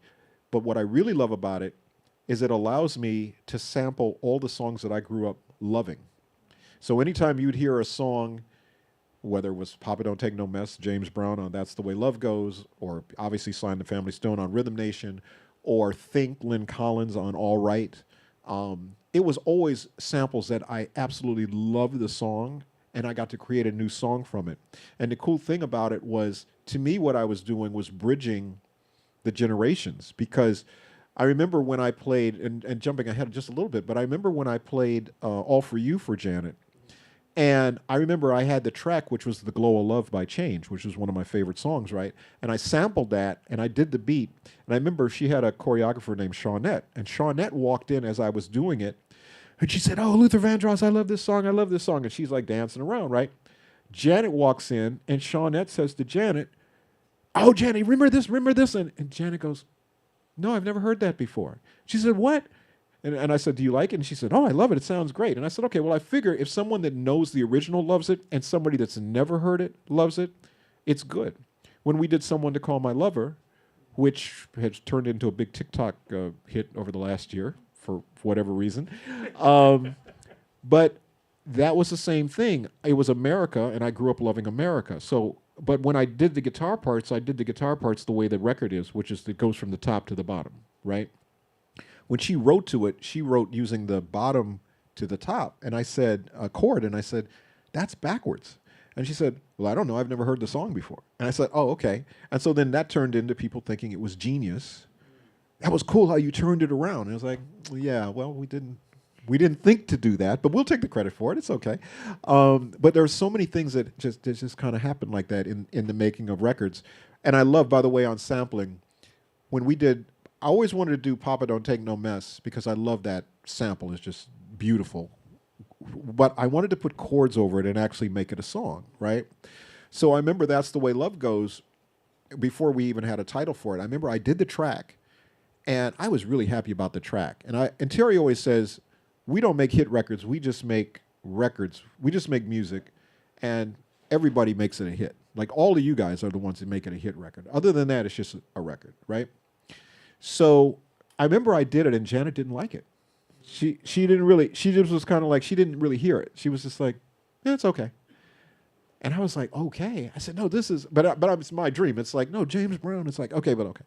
So anyway, she went on. She took a vacation. And I put it on a cassette with a bunch of the other songs. And what happened was when she went down to Anguilla with all her dancers and all her people, I guess they put the cassette on. And at the end of the cassette, that song came on. And they all went, "Oh, my God, what is this? This is the one."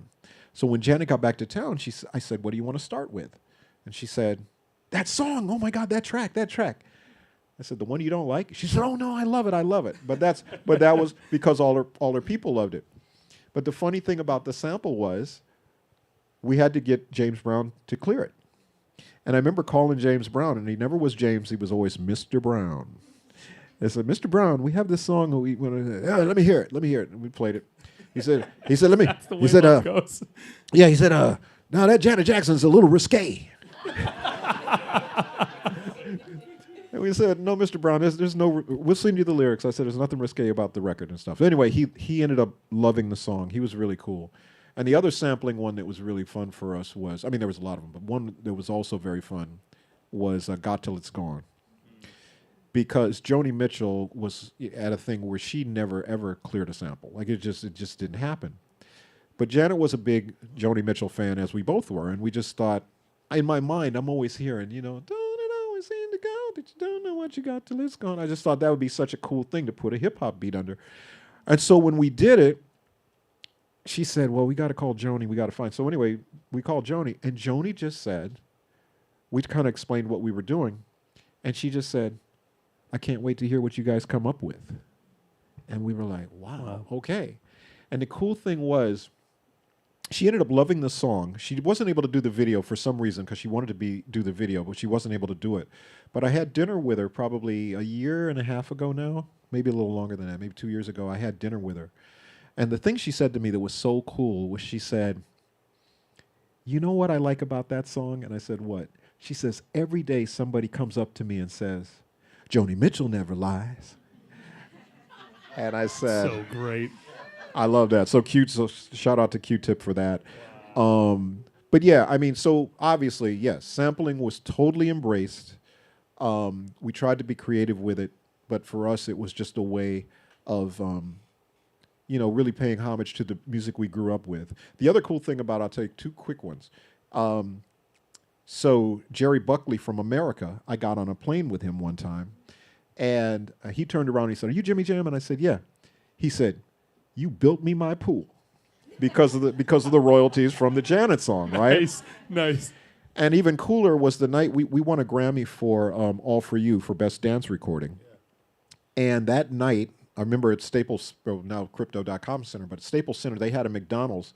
And I hadn't eaten all day, so I'm like going to McDonald's. This guy comes up behind me, he goes, "Are you Jimmy Jam?" And I said, "Yeah." And he goes, "Man, you bought me my house." And it was a guy named Wayne, I can't remember his last name now. His name's Wayne, but he was the one that wrote The Glow of Love. And so from the royalties of that song that he got from our sampling it, he was able to buy his house. And so I love hearing those kinds of stories because to me, that is what it should be.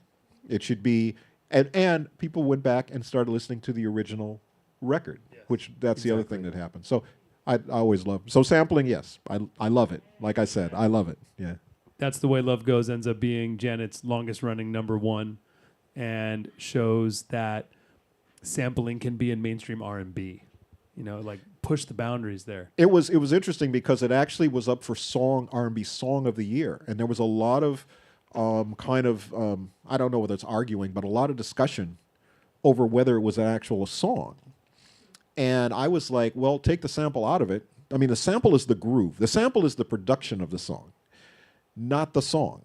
The song has chords and a bridge and a B section, and like it's a traditional song. But the production technique we used on it was to use a sample. And that actually started changing the way that sampling was looked at in the songwriting community.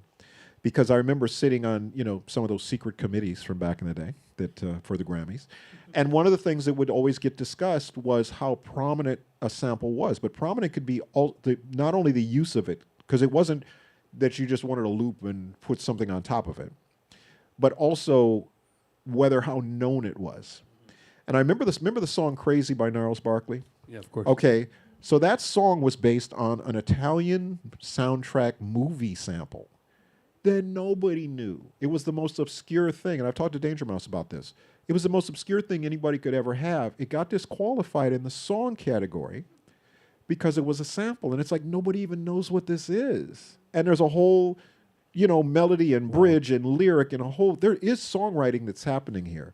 So it's interesting. So as somebody that wears, a songwriter hat, a musician hat, a production hat, I wear kind of all the hats, but I saw that to me, you're stifling the creativity of people. You should be able to use the tools that are available to you and make it make some sense. So it's cool. But yeah, I love sampling. Absolutely. How long was the curve, let's say, until it was widely accepted? I think it was, well, I'll tell you once again, on the Grammy side of things, when it got accepted, first it got accepted in the R&B songwriting categories because there was so many samples being used. And you also had, if you think about it, it would take a sample expert to know whether something's a sample. Like if you listen to a song, you don't know whether there's sampling in there. I mean, because a lot of times it could just be, like probably the most famous sample that anybody would know that's in every Teddy Riley New Jack Swing song is the tambourine from Think by Lynn Collins. And that tambourine, if you remember the song, "It Takes Two to Make a Thing Go Right," as that's from that. But it's like Think by Lynn Collins and I can't remember the other song. But anyway, that little tambourine, that little that's in every hip hop record ever made, right? So if you're going to ban sampling completely as a blanket thing, you're taking away about half the records that have been made in a given year, which now you're taking the relevancy away from it. And I don't think that should be the way that it's judged. So, I think when that began to happen, first on the R&B side, and then on the pop side, where you could have a song of the year if it had a sample, it wasn't disqualified. Now, still people would maybe not want to vote for it, in the purity of songwriting or whatever. That's fine. But at least give people the choice if they feel it's great. And then you had people that were sample kings like Jay Dilla, where he takes samples from 5 or 6 different songs and mix them all up together. And it's this beautiful mosaic of sonics.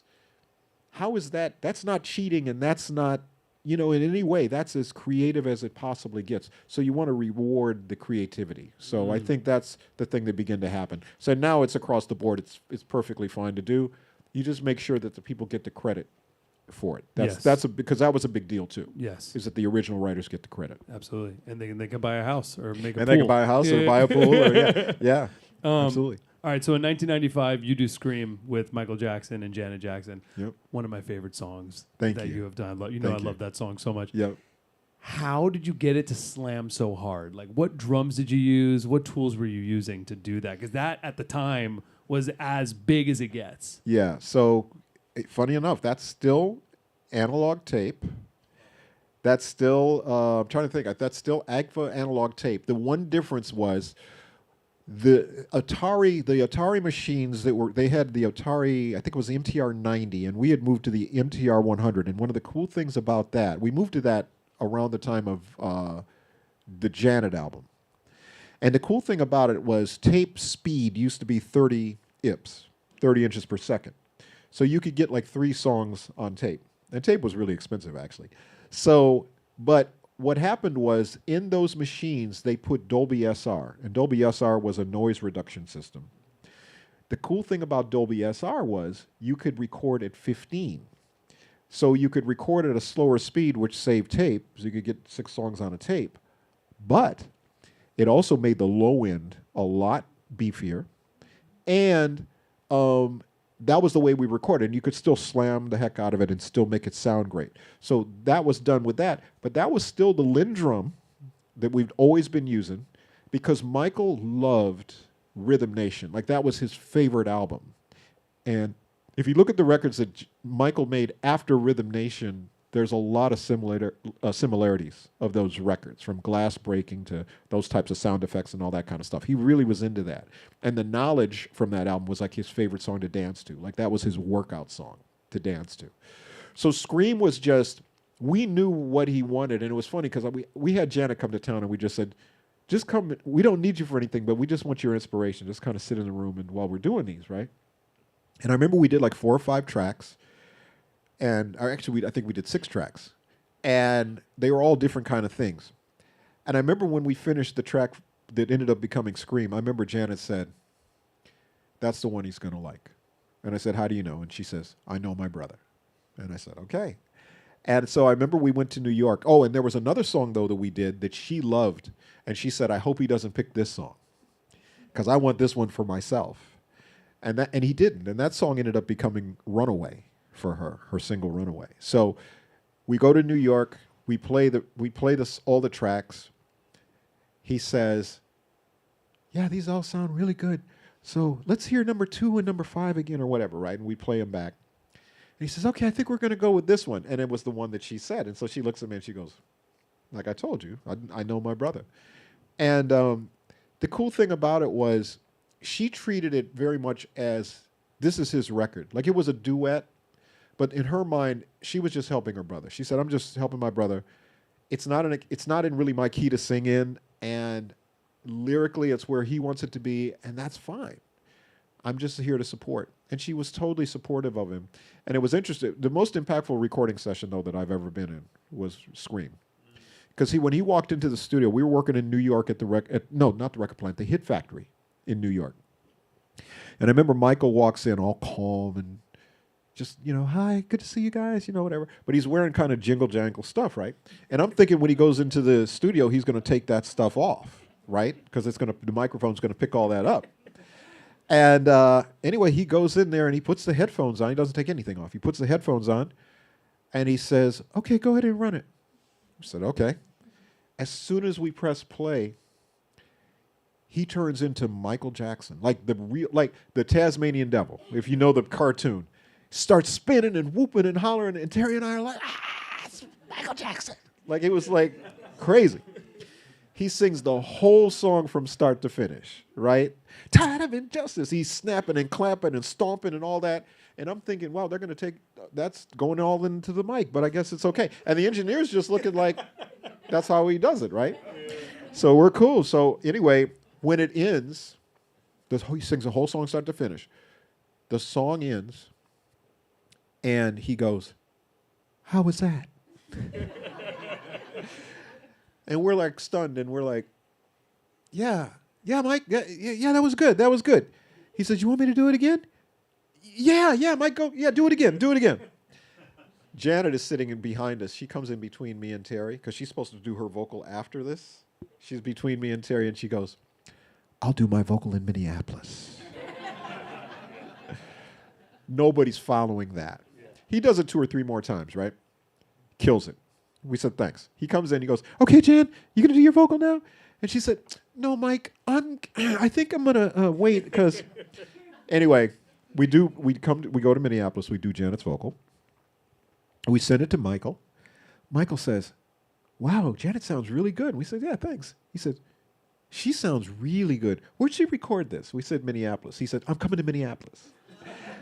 So he recorded his vocal, but we ended up not using it. I mean, we ended up using probably 10% of the vocal he did in Minneapolis and just some kind of cleanup stuff. But everything he did on that first take in New York, that's what you hear on that record. And I've never seen anything like that in my life. And if you think about how blessed we've been to have Prince in our life and to have Michael Jackson in our life, and obviously Janet and other people, but to have Prince and Michael be part of our musical soundtrack and our teaching. And we used to have, I love Michael because Michael was like a sponge. We'd go in the studio and just have these long conversations about stuff.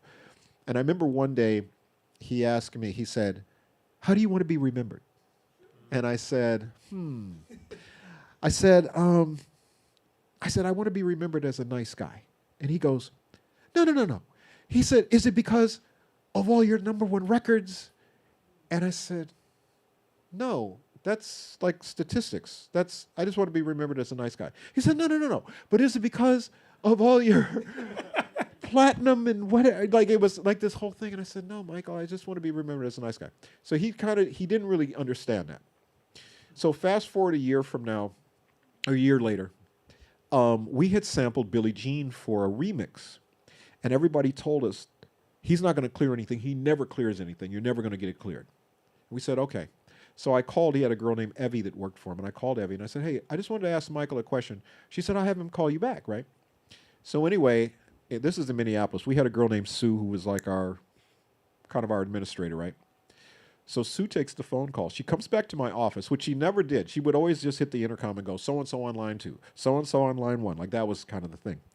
She comes to my door. She busts in the door and she goes, Michael Jackson's on the phone. And I said, oh, okay, cool. And she said, no, Michael Jackson's on the phone. I said, right. I said, I got you. She said, no, not someone calling for Michael Jackson. Michael Jackson's on the phone. I said, I got it, Sue. I got it. It's cool. So I pick up the phone. I go, Mike, how you doing? He says, I'm good. He said, listen, I know you want to ask me a question, but can I just tell you something? And I said, yeah. He said, every time somebody asks me, what was it like working with you? I said, he's the nicest guy. And I said, Michael, so you get it? He said, yeah, I totally get it. And I said, cool. I said, well, here's the cool thing about it for me, Michael. When people ask me what it was like to work with you, I tell them the exact same thing. And he goes, oh, that's so nice. What did you want to ask me? I said, well, we sampled this one song. He said, oh, yeah, no problem. I'll have John Braca call you and we'll get it. Anyway, we got it cleared. We ended up never actually releasing it because we just didn't feel it was the right thing at the end of the day. But the fact that he cleared it. But he cleared it because I was a nice guy. You know, and to me, that was the important thing. And I just think the relationships that you gain is the most important thing. My son, Tyler, who's my oldest son now, he's 29. His first birthday party was at Neverland Ranch because Michael said, you got to have your birthday party at my house. And I'm like, okay. And it was absolutely awesome, you know. And so those kinds of relationships that you have with people are just, they're priceless. They really are. And we just have had such great ones and continue to have great ones. But I think that's the most important thing. And people's talent and the statistics of success of, you know, Grammys and all those other things, that's all nice, but it's all statistical things.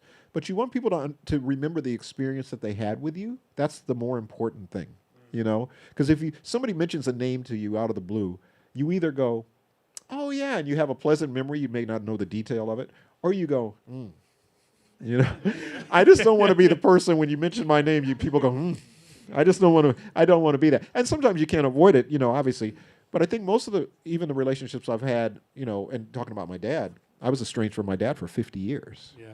And we figured it out and got back together. So I just think that it's possible to do that.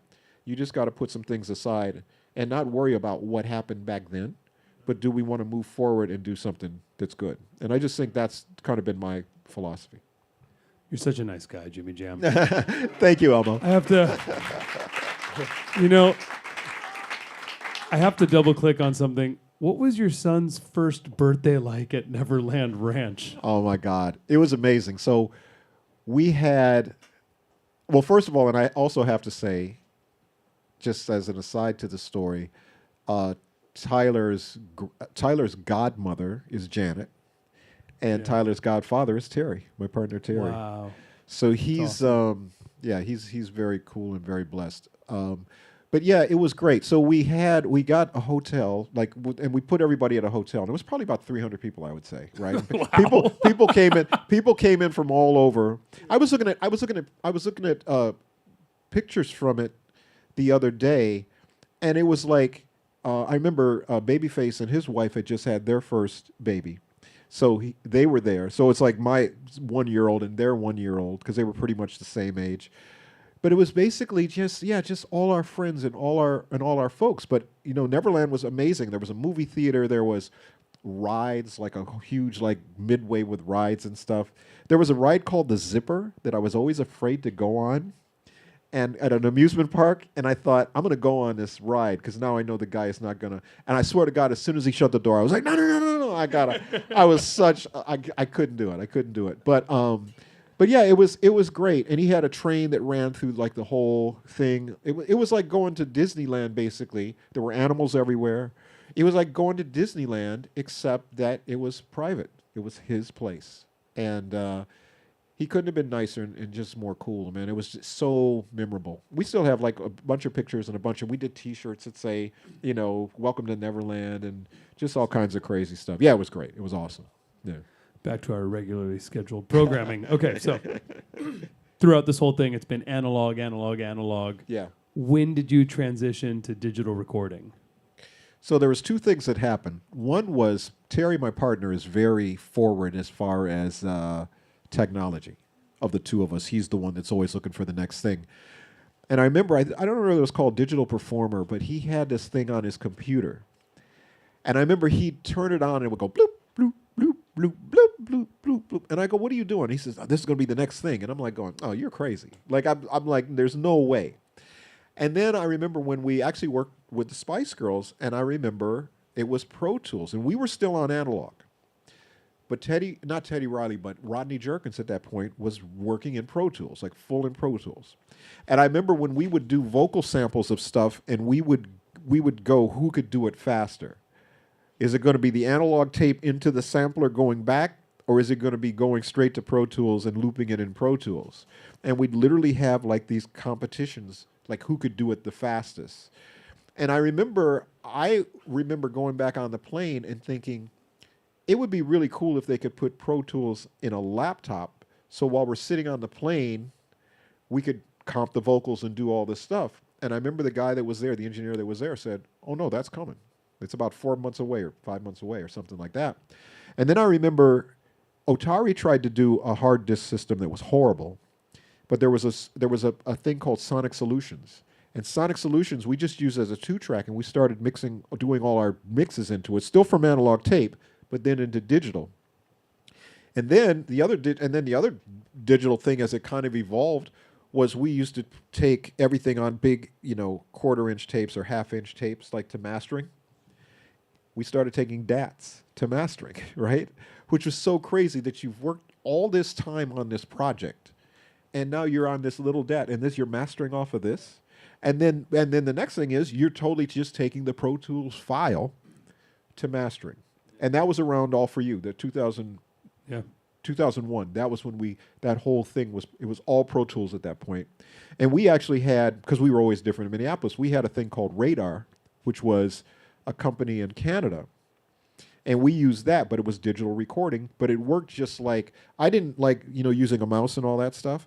I just wanted to hit play and record and all that. And it allowed you to hard disk record just in that. And our engineer, Steve Hodge, was really smart about that because I remember Mariah came to town, and when Mariah came, she brought her Sony digital machines or shipped them in, right? These 48 track machines, right? And I remember Steve Hodge, I remember we said, we need to get some of these, right? And he said, no. He said, tape is going to be over in like 2 or 3 years. And we said, really? And he said, yeah, think about it, because we had a Synclav. He said, you have 16 tracks of direct-to-disc recording on your Synclav already. So just imagine 2 or 3 years from now, you're going to have that same thing. There will be no tape. So we were able to skip that very expensive time, because I think Mitsubishi had a machine and Sony had a machine. And those machines were done in like 3 years. I will say that we did Michael Jackson, though. When we mixed the song History, 4 48-track Sony machines. And 2 in one room, 2 in another room, 2 separate mixing boards. Oh my God. At Larrabee, well, now it's Larrabee North, I think it is. Yeah, It's yeah. right? That's where we did it. And he only gave us like a day to mix that song. And we were like, dude, and he wouldn't let us consolidate. He wouldn't let us consolidate the tracks. Because we would always consolidate the tracks. I mean, we learned that from the Control days. Like, we got to get 24 tracks. We got to consolidate the vocals. So when we got a vocal blend we liked, we'd bounce it to 2 tracks. Then we bounce everything to 2 tracks. We literally had 4 tapes. We had 1 tape of just his vocals, right? 48 tracks. We had 1 tape of Boyz II Men to come in to do some background vocals. We had 1 tape that was just the orchestra, which was Elmer Bernstein and like a 70-piece orchestra. And then the other was just the track. And we said, can we consolidate these down to 2? And he said, no, we got to keep everything separate just in case we want to. And I said, no, but there's not a just in case we want to. This is the song. This is it. Yeah. And anyway, we finished the song. They mastered the whole thing. I remember hearing the final version of the song. He always wanted the hand claps louder and the finger snaps louder. And I went back and I listened to it. He turned up the hand claps and the finger snaps throughout the whole song. He went back and turned those things up. And I was like, oh, how typical of that. As after we worked on all this time to get this perfect mix, he just pushes the hand claps up. So anyway, but yeah, so digital. So yeah, so that was the transitional from analog to digital. And we were in, and like I say, digital tape, we kind of almost skipped that. And it was straight into Sonic Solutions and into Pro Tools. Yeah. So Pro Tools comes out in 1991. It's 4 tracks at the time when it comes out. Yeah. In 1989, Sound Tools came out, which was the first version, essentially, of Pro Tools. Pro Tools, yeah. 2-track. Yep. So I mean, we take for granted this crazy technology that we have today, and now here we are with AI, and we're here with like DAWs on our phones in the cloud, right? Yeah. But yeah, for you to be saying like, wow, imagine if we could imagine comp vocals could, on our a plane. laptop. I remember, it's funny because the laptop thing was funny because I used to go, so I'm a member of the P&E wing on the Recording Academy. And I remember we always used to do a meeting with all the engineers the day after the Grammys. And I remember one of the meetings I was in, there was a girl named Dot who was in there. And Dot was involved with Logic. And she said, what DAW do you use? And I said, I don't use a DAW. I just turn on the tape and start playing. And she said, have you ever used, what's the one that's in all the computers already? GarageBand. Yeah. She said, do you know how to work GarageBand? And I said, oh, yeah. And she said, so we have basically a professional version of GarageBand called Logic. And I said, oh. And she said, so I remember she came to the studio. She loaded in all our machines. And she said, just have fun with this for a couple of weeks and let me know what you think. And I've been a Logic guy ever since. But she was the one that turned me on to it. Because what I like about it is that I can use it just like I think of it like an analog machine. I can sequence and do all that stuff, but a lot of times I'll just turn a beat on and I'll just play. So I can still think in my same thought process, but for writing, I think it's a great writing tool, and everybody has their own favorites that they like. Like Terry doesn't like Logic, he likes Pro Tools. Yeah. So when I do a track, I'll take it from Logic and then put it in Pro Tools for him to deal with after that. But yeah, it was a pretty seamless transition, and a lot of it, once again, is because Terry was so kind of forward on that. Like, he just was not afraid of it and always looking for what the next thing was going to be. And Steve Hodge was always very, our engineer, he was very, practical about stuff. Like, we'd go, we got to get 4 of these. And he'd go, no, you could probably just do with 2 of these. Or even when we built our studio, he said in LA, our LA studio, he said, you know, you don't have to have 4 rooms with redundant equipment. We can just do a central kind of patch bay where if you want to use that reverb or that synthesizer or whatever, everything's already there. You just plug into it and patch to it. And that way the 4 rooms can all be independent and do what they need to do, but you don't have to be redundant and buy, you know, 4 compressors for each room and 4 de-essers for each room, and you don't have to do that. It's all from there. Because the chances that you're all going to be doing vocals at the same time are all being using. We even had a big B3 organ that was totally mic'd up, totally ready to go, and whatever room needed to use it, you'd literally, there was a switch on the thing, and you'd flip the switch, and then it would go to that room. So if you needed to record a room, you know, in Studio C, you'd flip it to Studio C. If you needed to record in Studio A, you just do that. So there was a lot of kind of common sense, I think, that went into even the way we did the studios. And then I think I remember coming to LA and working, and we ended up doing that at the Village, because the Village had these historic rooms. But they had these rooms that were just like little closets. And we were like, can we put like a little Control 24 board in here and make this a studio? And Jeff, the guy that runs it, he was like, yeah, sure, I'll make a studio for you. And if you go to the Village now, it's so cool because there's all these little cranny rooms along with all these big historic rooms. So it's really kind of the way that the technology came together. And then you can use it the way you choose to use it. It's a tool to me in the best sense. So we got to jump ahead to modern day now for the sake of time, because if not, we will be here for days and days. Yeah, sorry about it. Those of y'all that know the Questlove 7-hour QLS, now you know why it's 7 hours. I talk way too much, sorry. No, you don't. It's amazing, and I would love to dive into all these things because there's so many different technology jumps that we've already experienced in music, right? I mean, we didn't touch on, obviously, radio. We didn't really touch on MIDI or auto-tune or streaming and Spotify and all those things. There's like so many different things that we could double-click on, of things that are intimidating, things that are arguably bad, arguably good, better for you, whatever it may be. We can go into all that. But I think what's super important right now is to... would love to talk with you about where we're at today in music, right? Yeah. So now we're here. We have this new technology evolution with artificial intelligence here. We have all sorts of AI music tools that are coming out super fast. They're going to be ramping up even more. A lot of the platforms, Suno and these platforms came out in 2023. Yep. And we're already a couple years in, and they're getting better and better. So with every technology jump, the role of the producer changes. Yeah. So with where we're at right now with AI, how do you think the role of the producer is going to change? Well, it's tough to say. It's tough to predict. But if the examples that we've already kind of used, which have all been interesting, from, you know, analog synthesizers, analog tape to digital to no tape at all, to all of those things, I think it just becomes a tool. And the people that embrace it, and I understand the fear of it. The fear of it is my analogy is always, if you go back in any technology, so I always think about cars, right? So when cars started, or before cars, it was horse and buggy, right? And there were dirt roads. And then cars started. And when cars started, they said, you know what, we should probably pave the roads because this is a little better. And we should probably put lanes on the road so people know where to go. And we should probably put guardrails on those turns so people don't go off. And we should probably put a speed limit sign so people know how fast or how slow to go. I think with AI, it's very similar in that we do need some guardrails and some guidelines.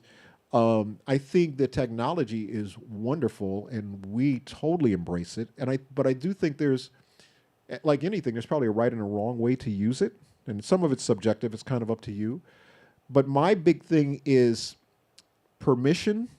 I think is very important.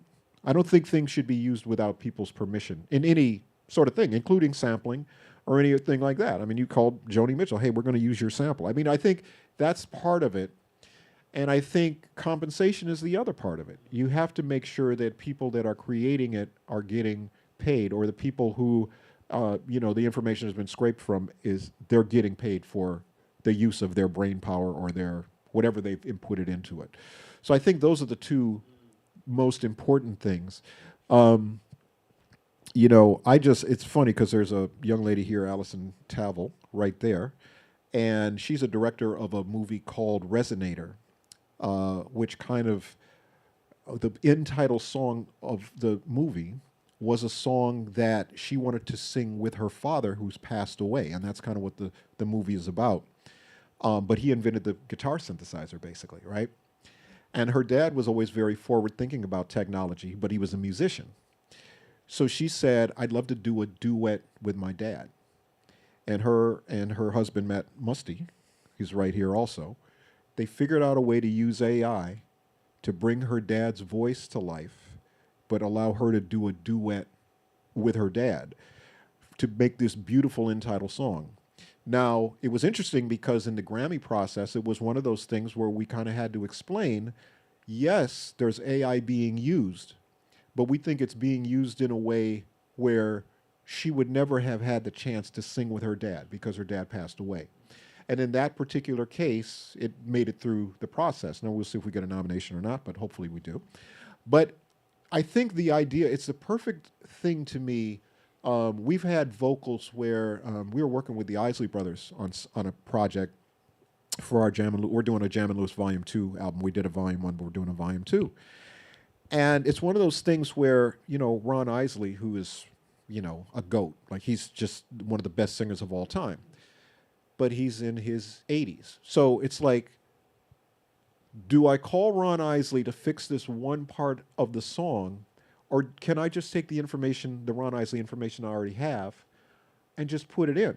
Now, I wouldn't do that without telling Ron Isley or calling Ron Isley. I'd say, hey, here's what we want to do. But it's no different to me at that point than vocal correction or auto-tune, as we talked about, and those types of things. It's, to me, it's just going to make the record sound better, and it's not going to put him out in a way that doesn't make, that we don't have to do. Now, if he says, no, I want to come and re-sing it, yeah, you got it, dude. Let's go do it. But I think it's, once again, it's used as a tool and used correctly and ethically, I guess would be the word I would say. I think it's a wonderful thing, and I think it should be embraced, and everybody should learn as much about it as they possibly can. And hopefully the companies on the technology side are respectful to the creators that are making this possible to happen. That would be the thing I would hope. Absolutely. So every new tool seems to reflect the culture that embraces it, right? So you have like the 808 with hip hop, and you have Pro Tools with pop.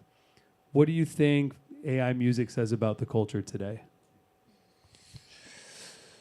Well, my analogy, and this may not fit this perfectly, but my analogy is always microwave popcorn. So microwave popcorn is very convenient, and you just stick it in for 3 minutes, and there's your popcorn. But I'll never forget a few years back, this is a while back now when my kids were younger, and I remember I was watching a movie, I'm sitting just, and I made popcorn for myself, but I made it, you know, the old-fashioned way, right? And I'd left a bowl in the kitchen, and I remember my kids came busting in the room, and they said, "What kind of popcorn is this?" And I said, "It's popcorn." They said, "No, but what kind of popcorn is it?" I said, "It's just popcorn." And then I said, "Oh, I get it." So I go to the kitchen, and I go, "Okay, so you just take a pan, you put a little, you know, and you pop the popcorn." And they're looking through the cupboards trying to find microwave popcorn. I said, "No, it's not microwave popcorn." So the next day, I remember I'm watching the movie again. I smell something in the kitchen burning. So I go to the kitchen, and they literally have a frying pan with oil in it trying to make popcorn. And I'm like, no, not a frying pan. It's got to be. And I said, let me show you guys how to do it. But what it showed me was that convenience is convenient. And microwave popcorn is convenient. And there's things that are very convenient to us. But once you taste the real thing, you will try to learn then how to do it. And I think the same thing with instruments. I think the same thing with drum machines. I think it with across everything is that there's something about being a musician and learning how to play an instrument. I mean, you're a world-class drummer. And so all of the drum machines, all the AI, all of those things are all fascinating to you. But you know, at the end of the day, you can sit behind a drum set and kill it. And I'm hoping that as people use AI in their music creation or whatever they're creating, that take that same amount of time, though, to learn that instrument that you're trying to emulate. You know, if it's a keyboard, if it's a horn, if it's a whatever those things are. And I just think as long as we do that in healthy doses, I think hopefully we'll be okay. And I'm hoping that this time period of life, people do want to dig a little deeper. People are very curious, and there's a ton of information out there. And I think people do really want to know. You know, it's why your podcast is so popular. People want to know how the records were made and the technology that was used and the philosophy behind it and all that stuff. Hopefully all of that continues. I think there will be records that will be made. I mean, artists are being signed that are strictly AI artists. We'll see how people like that. They might like it, and it might be microwave popcorn where it's convenient and it's cool, and then people go, but I'm missing something. And maybe whatever it is that I'm missing, I need to go create whatever that is and give me that, you know, that soul or whatever you want to call it. So that's what I'm hoping anyway. I love that. Are you working with any AI music companies about like guiding on ethics or helping solve that problem?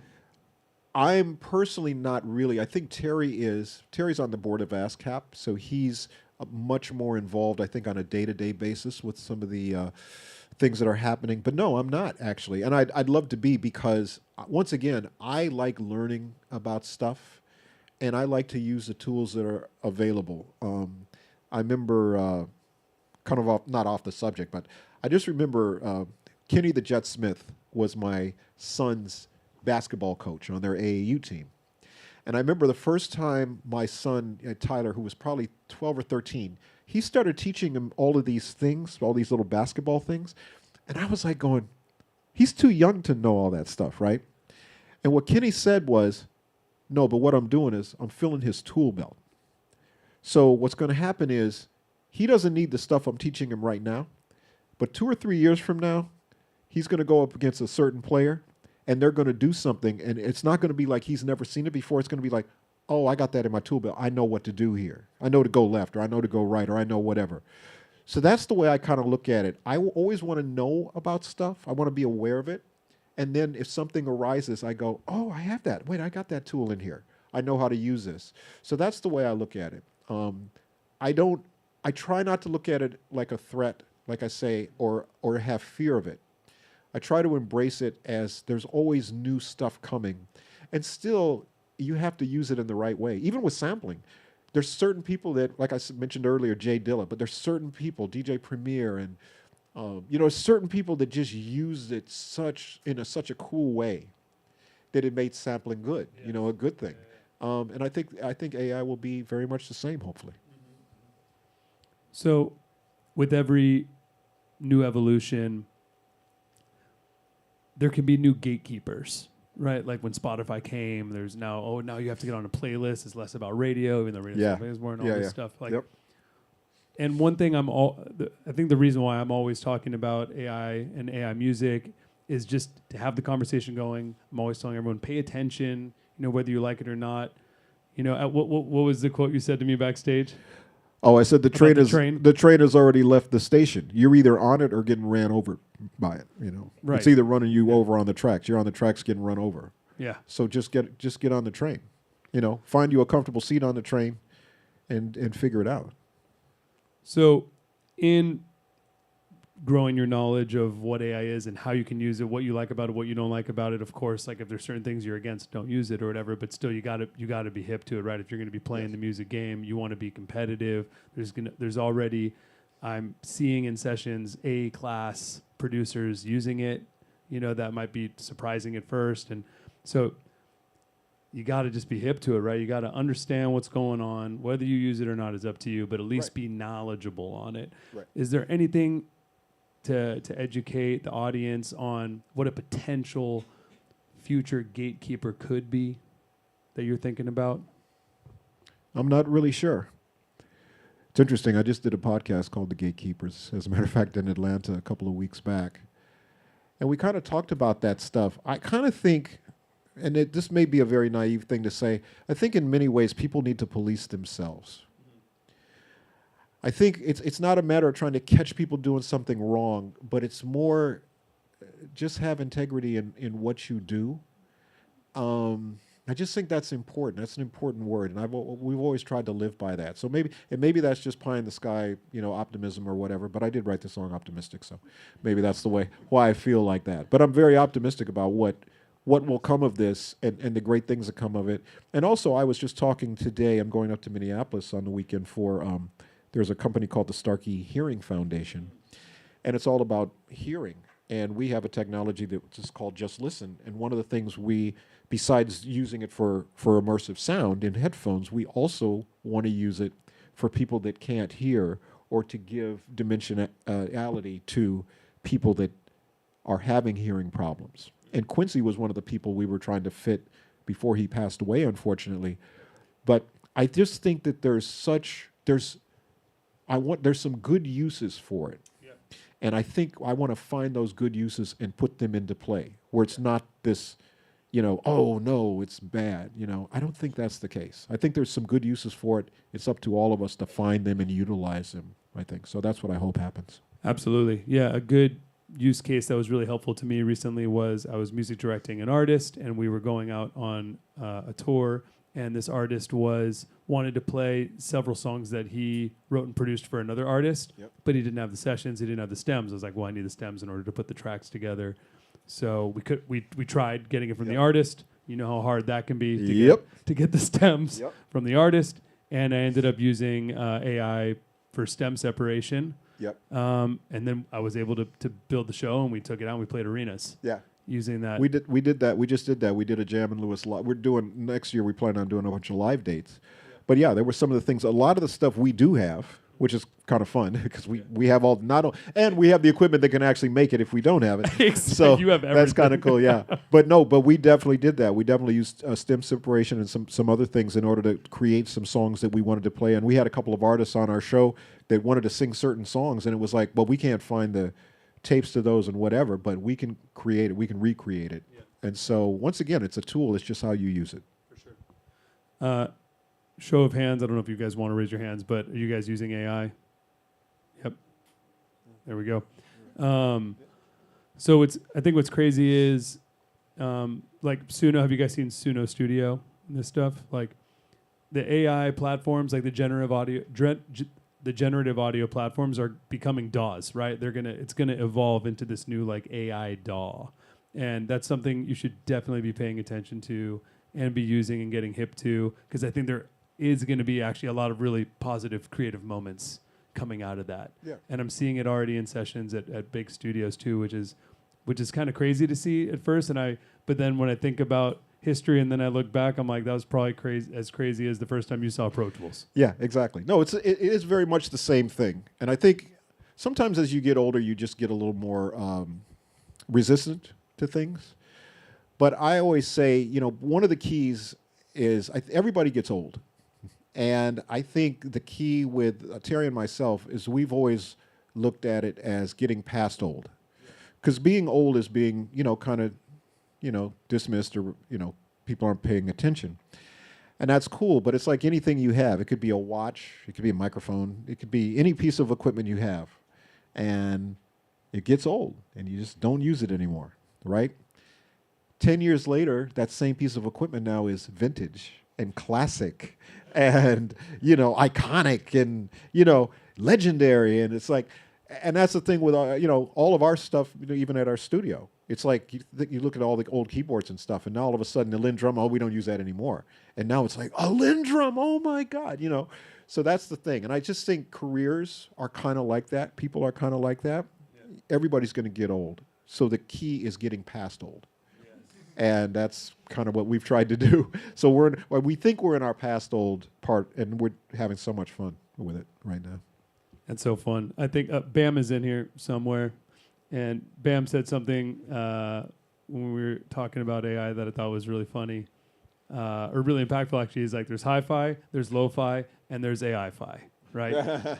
And because right now, especially the generative audio has a very distinct kind of sound. Like you can hear the artifacts a little bit in the vocal, and there's those kind of things. So it has this thing, but it's crazy to think about 10 years from now or whatever. There's gonna be nostalgia on the early AI era. That's right. Yeah. Which is How about wild to think about. Okay, so what advice would you give to today's producers who are overwhelmed by all these tools, but really want to stay authentic? Well, I think authentic is subjective. I think you have to figure out what works for you in the best way.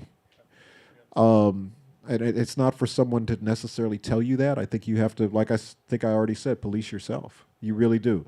There's certain uses of things that I think is fine. I'm fine with it. There's certain things that I feel like, I don't really want to do that. It's not that I'm right or wrong about it. It's just that I have to be right for myself. Yeah. And like I say, between the two of us, Terry is much more technologically advanced than I am. There was something we worked on. Well, actually, as we mentioned, we were talking about stem separation and some other things. But there were some things he had asked me for. He said, Jam, do you have such and such? And I was like, I don't think I have that. I don't think I have that. And then when we actually got to the gig, he plays it. And I said, wait, I didn't have that. He said, yeah, I made it. And I was like, okay, using AI. So, but once again, it was the right use of it for something that we needed to do, which then turned into a beautiful night of songs for people, So I just think you have to figure it out on your own. But I do think the information's out there. I always been a big advocate of, one of my sayings is always, people always say, I'm waiting for my break. I'm waiting for someone to give me a job. I'm waiting for whatever. And I always say, get rid of the word waiting and substitute it with the word preparing. I'm preparing for my break. I'm preparing. So if in AI, if you go, I'm waiting for AI to get better, or I'm waiting for something, no. Prepare it by reading up everything you can get on it, talk to people that are using it, the way they use it, and figure it out for yourself, I think. Because the information is all out there, and you just kind of have to decipher it and figure out what works for you. There's a bunch of different platforms, but you figure out what works for you. At the end of the day, it's got to feel good. So if it feels good to do it, I always feel like I'm very selfish in this way. I make something that I really like, and then I just hope everybody agrees with me, right? I'm not really making it for other people. I'm making it because I really want to love it, and then I just hope there's other people in agreement. And that's the way we've always kind of worked with any artists that we work with. How can we enhance the artist? What's the best most comfortable way we can get the best performance out of the artist? And if that involves AI in some sort of way to do that, as I mentioned with Ron Isley or any artist, then we have the choice to use it. Yeah. So then we figure that out. Well, you had Prince in your life, and I have Jimmy Jam in mine. Thank you so much to the nicest man, Jimmy Jam. That's funny. Thank you, man. Thank you, Elmo. Thank you, man. Appreciate it. Thanks, everybody. Appreciate you guys coming out. Oh, Q. Do you have 5 minutes for Q&A? Sure. Is there anybody got a question? Well, we got hands. All right, and we have a microphone. Perfect. Cool. Fantastic. To everyone attending, to your presentation, and of course to you. Way to go. Thank you. We're involved in financing AI-related projects, but as a friend of mine who is an accomplished animator in the Disney days and in the Pixar days, he said, it's human AI because you fall in love with my characters. You fall in love with what we create. Mm-hmm. So I think it's important that you support it with an open mind, but yet protect the artist's IP. Yes. The question is, we haven't talked about the distribution aspects. If you could take a moment to assume for a moment that you're a young artist. We have one right here. We had a little podcast earlier. Nice. How do they get known using AI or using today's distribution? You don't have the radio play like we used to. Yeah. Well, I mean, I think the social media channels are still, no matter what you're putting on them. And I see a ton of AI. I mean, most of the AI stuff that I see that's picture-driven, I see it on social media. There's so many on Instagram. There's probably 10 or 15 sites that every day that are doing things. My thing with the sites, though, as much as they make me laugh, or most of the time make me laugh, but once again, it's permission that I don't think anybody's getting anybody's permission to do it. Sure. Like to put words in people's mouths and having them say funny things. That's the problem I have with it. And that's where I think the policing needs to happen. But I still think social media is probably, at this point, whether it's TikTok, whether it's Instagram or whatever, I still think that's still probably the most effective way in the AI world or just in the music world, period. One of the things I love to do when I wake up every day, one of the first things I do is I hunt down like new artists that I really like. And normally it's because there's something else. Because I always, for me, even as a kid, I was like, if I heard a song I liked, I was always like, who wrote it, who produced it? Like, I'm always kind of doing the deep dive of that. And so when I hear a song that I like that somebody's put up, I'm always like, wait, who wrote it? Where did they record it? Where I'm always trying to find that information. And I probably spend a lot of times the first half hour of my day, I just kind of try to discover stuff, So I think if you can I think there's other people like me, and if you can put your stuff in a position where people can discover it, then I think the curation is probably what we're missing. The great thing about radio, to me, was always the curation of it. I was talking to Sirius XM about something. I used to have a show, the Jimmy Jam Show. It was an interview show. But one of the things I talked to them about was a channel. And they said, what would you play on your channel? And I said, you tell me. I said, I'll play whatever you want me to play. But what I'm going to do is I'm going to set up the stories behind the songs and the connectivity around the songs. Because the thing is on radio, what I always loved back in the day was you not only remembered hearing the song, but you remembered the DJ announcing the song and going, and here's the new one from so-and-so. And it was like this whole kind of experience that I think people are missing, the curation part of it. So I think that's the thing that I'm interested in doing. But if you can somehow work that into what you're doing, a little bit of curation, a little bit of storytelling in that, along with the song, so when people hear it, the context of it. We did a thing, I'll mention Allison Tavel again, and I will also mention, if I can plug something, November 3rd at the Grammy Museum, there's going to be a screening of Resonator, and you guys all need to come and check this movie out. It's absolutely amazing. I've seen it. It's amazing. You guys got to go see it. You got to see it. But it's one of those things where I just think even with Resonator, one of the things we did was when Allison put the song on social media, just to say, here's the song from the movie, she then went and did like a narration of the whole story of how this happened. Like, it's me singing, it's my dad singing, it's a snippet of an old song that inspired a new song. And then when you hear the song, all of a sudden you have some context to listening to it. And I think the context is sometimes lost, but I think that kind of thing is really important. So I would say that as much as you can still do that and use some of those same radio rules or whatever in social media, I think that's important if you can try to do that. Yeah. And it's like, I know how much time you're spending making your music, yep, but you got to spend a ton of time promoting it. And there's so many different platforms now, like Resonator, another example. How long have you been pushing on that film, right? Like every angle you can, everywhere you can, and that's what you have to do as an artist as well. And the other thing is your songs, when you make your song, you have something in mind when you're doing it. Yeah. And I just think that it's important to say that to people, because I think people do care, and it will change the way they listen. I call it informed listening.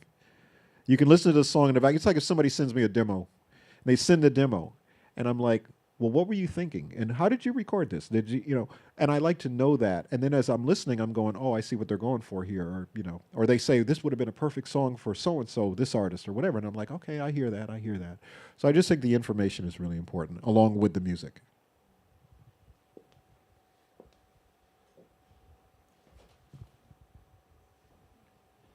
Hey, Jimmy. Elmo, thank you again. Absolutely.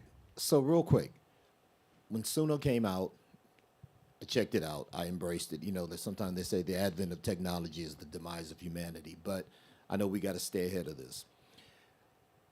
I used it to see how creative it could be with my ideas. However, I've never put a record out with it. Mm-hmm. But I've also repurposed it, whereby I put real instrumentation and changed the lyrics, with it as well. And it came out well. I'm involved in sync licensing, so they don't like any AI, right? But since the budgets are shrinking, Leah and I, who I just met tonight, we're both in sync. The budgets are getting smaller, and my fear is that they're going to start leaning more on AI so that they don't have to pay the writers or the creatives, right? I'm thinking if I have a $20,000 budget and I need 5 songs, I don't feel like paying out 5,000.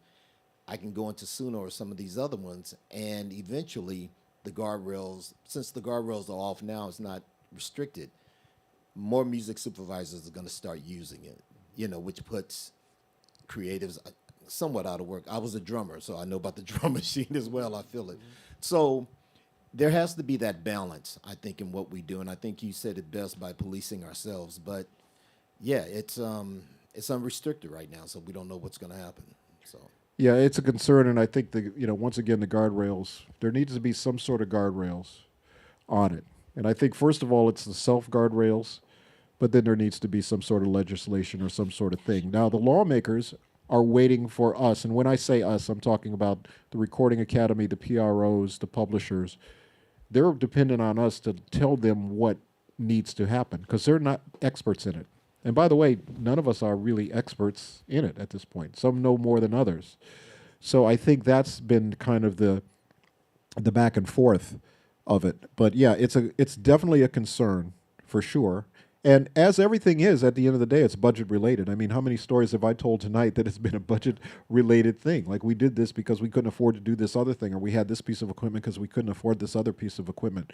So that is the reality of it, unfortunately. But I just think because you've used it or you figured out a way to use it where it makes sense for you, then I think that's a good thing. And I think that's all you really want to do. You figured out a way that it makes sense for you to work with it. And I just think that's what everybody has to do. Last question. Thank you for your time. My name is Matthew, and I largely work with writers and artists, and particularly their estates on making sure they're getting essentially back-end royalties owed, so like catalog auditing. And my question with AI is, have you thought about what the potential distribution model could look like financially for particularly older copyrighted works that are being, maybe they're not being sampled, but they are being directly utilized to improve the model itself? Like, you know, we developed like BMI or ASCAP to cover a mechanical license. You have Sound Exchange for the non-interactive license. Are you thinking there could be a future where there's almost like a blanket license type of collection body that collects on the ways in which AI is used and maybe distributes it out to the most used tracks historically or currently, and just like a general thought on what that could look like for writers and creatives? Yeah, and I'm not in the weeds on this at all, but I do know that that's one of the things that's being talked about at the PROs, is a kind of a blanket license situation for this. So, I mean, once again, it's being figured out even as we're sitting here right now. There's probably some changes that got made that we don't even know about, and that's the crazy thing about it. But I think, yeah, that is definitely one solution that may help in some ways, I would guess, because it makes it. Once again, I go back to my microwave thing. It's convenience. A lot of things are happening because of convenience. So if somebody thinks they can just grab something and do it because it's convenient to do, it doesn't mean that it's good. It just means it's convenient. And I think that's the thing. We need to kind of set the guardrails and then kind of figure out convenient versus good. Because there's a lot of convenient things. Think about technology. So think about earpods when they first came out. They sounded like horrible, but they were so convenient. You didn't have to take big headphones with you and all that kind of stuff. So I think a lot of that is the kind of the push and pull of everything.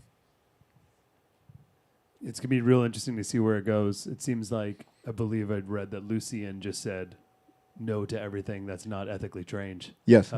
Which is a big deal, right? Yeah, he did say that. Chairman of UMG. Yep. So he's the biggest rights holder, essentially. That's right. Of like That's whatever, 60% of all major label music or whatever. So who knows if that was just a negotiation tactic or what's actually going on there. I wish I knew, because that is obviously, that's the thing that has to be figured out right now, and it's an incredibly difficult situation. Yeah. So, because even how would a blanket license even work? What's going to happen? Yes. What I hope does not happen is what happened with the labels when Spotify came out. And then what ended up happening is the labels ended up just getting shares of Spotify, and then they were happy, and then that did not get passed on down to the artist. Right. And it's still in the dark to this day. Yep. And it's a horrible, horrible thing. So what we don't want to see happen is a repetition of what happened with Spotify hitting scale. Yep. Totally agree. All right, now that we're ending on doom and gloom, we were so happy a minute ago. What the? What the heck happened? Have you guys tried Dots pretzels? They're delicious. Oh my God, Dots pretzels are the best. Yeah. I'll share some of mine with you. Make everybody happy. Yeah, happy okay, question. come on. So, since these tools like Suno are really democratizing the means of production that are available to people who may not even have any musical training, do you think this is the era of the blossoming of a million Beethovens who could otherwise not have produced anything?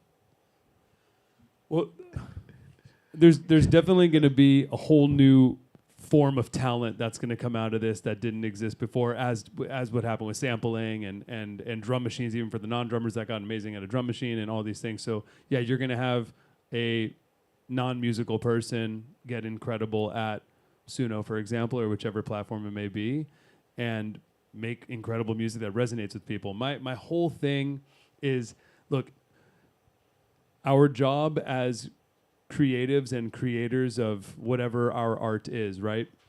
If we want to make a profession off of that, we have to figure out how to make something that resonates with millions of people, right? It's incredibly hard to do. Like, how do you make millions of humans emote to your music, whether you play guitar or drums or you're making beats or you're using whatever it is, the outcome has to be that millions of people want to listen to you or watch your film or whatever it is over and over and over in order for you to be successful, right? And the biggest artists in the world have figured out how to do that.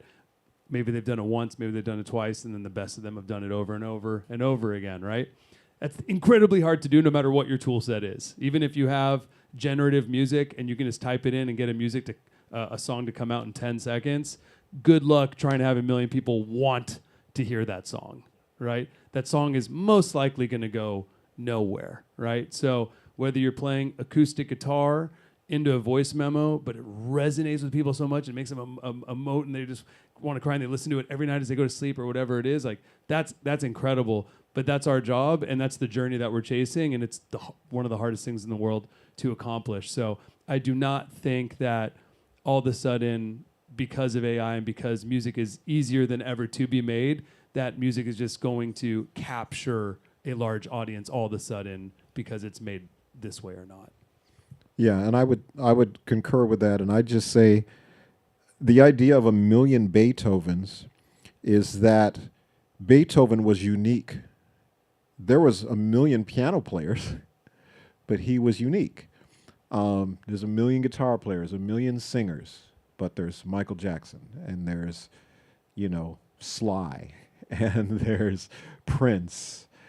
So no matter how many people there are, there's always going to be the unique, the one that sticks out. And I just think that's the thing. There's still always going to be those special ones that really stick out. Now, they will have to stick out probably from a million people rather than 1,000 people. But they will still stick out, and I think you'll still find them. They will still find their way to the top, hopefully. Yes. Yeah. Absolutely. Yeah. Make good art. Yep. Yep. Yep. Thank you, All Matt. right. Thanks, Jimmy. Thank you, man. Appreciate it. Everybody, give it up one more time for Elmo Lovano and Jimmy Jam. Thank you guys so much. Man, thank you so much. Thank you so much, Elmo. The rumor is this might even be coming out as a podcast on a certain series that Elmo Lovano. So keep an eye on it. He has a podcast called Go with Elmo. It's Go with Elmo.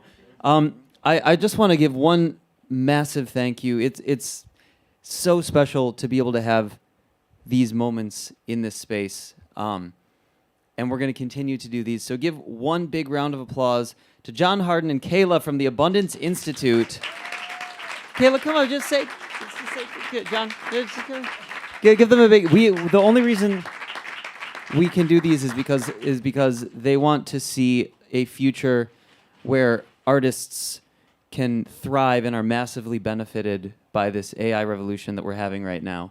So talk to them. We're going to be hanging out and having cocktails. Bars open till 10:30. Whoop whoop. And we're going to do another one of these. What's the next date that we have one of these? November 23rd. Yeah, November 23rd. There's a little QR code out there. Our members have it on the members calendar, which if you want to talk about membership, feel free to talk to me or our membership director, Jacob, who's out there. And we're super, super grateful to have you here. Give a big round of applause to all the staff, all the recording guys. And yeah, and we'll see you out there. Thank you, guys.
Working with him to try to grow I can bring it in here to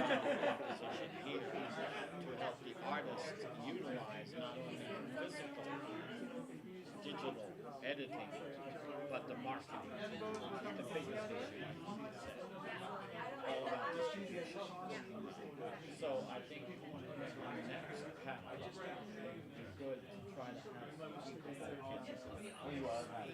how a young artist can use the TikTok algorithm, how they can master their audience and identify who you are. And Jimmy just nailed it by saying, be prepared.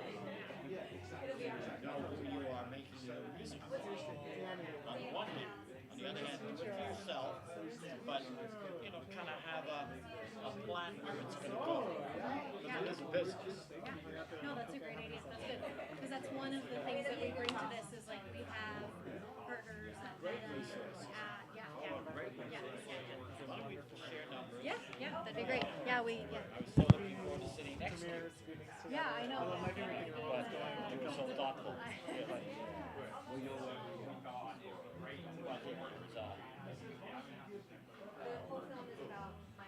So, I have a world-class animator that literally makes millions a year. He's done everything from Toy Story. It might be interesting to invite him to be on the panel to talk about AI and storytelling. Because at the end of the day, animation is artificial design. They create characters.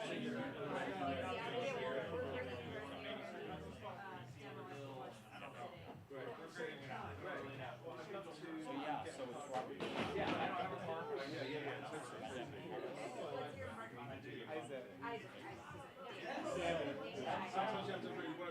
I'll send you his bio.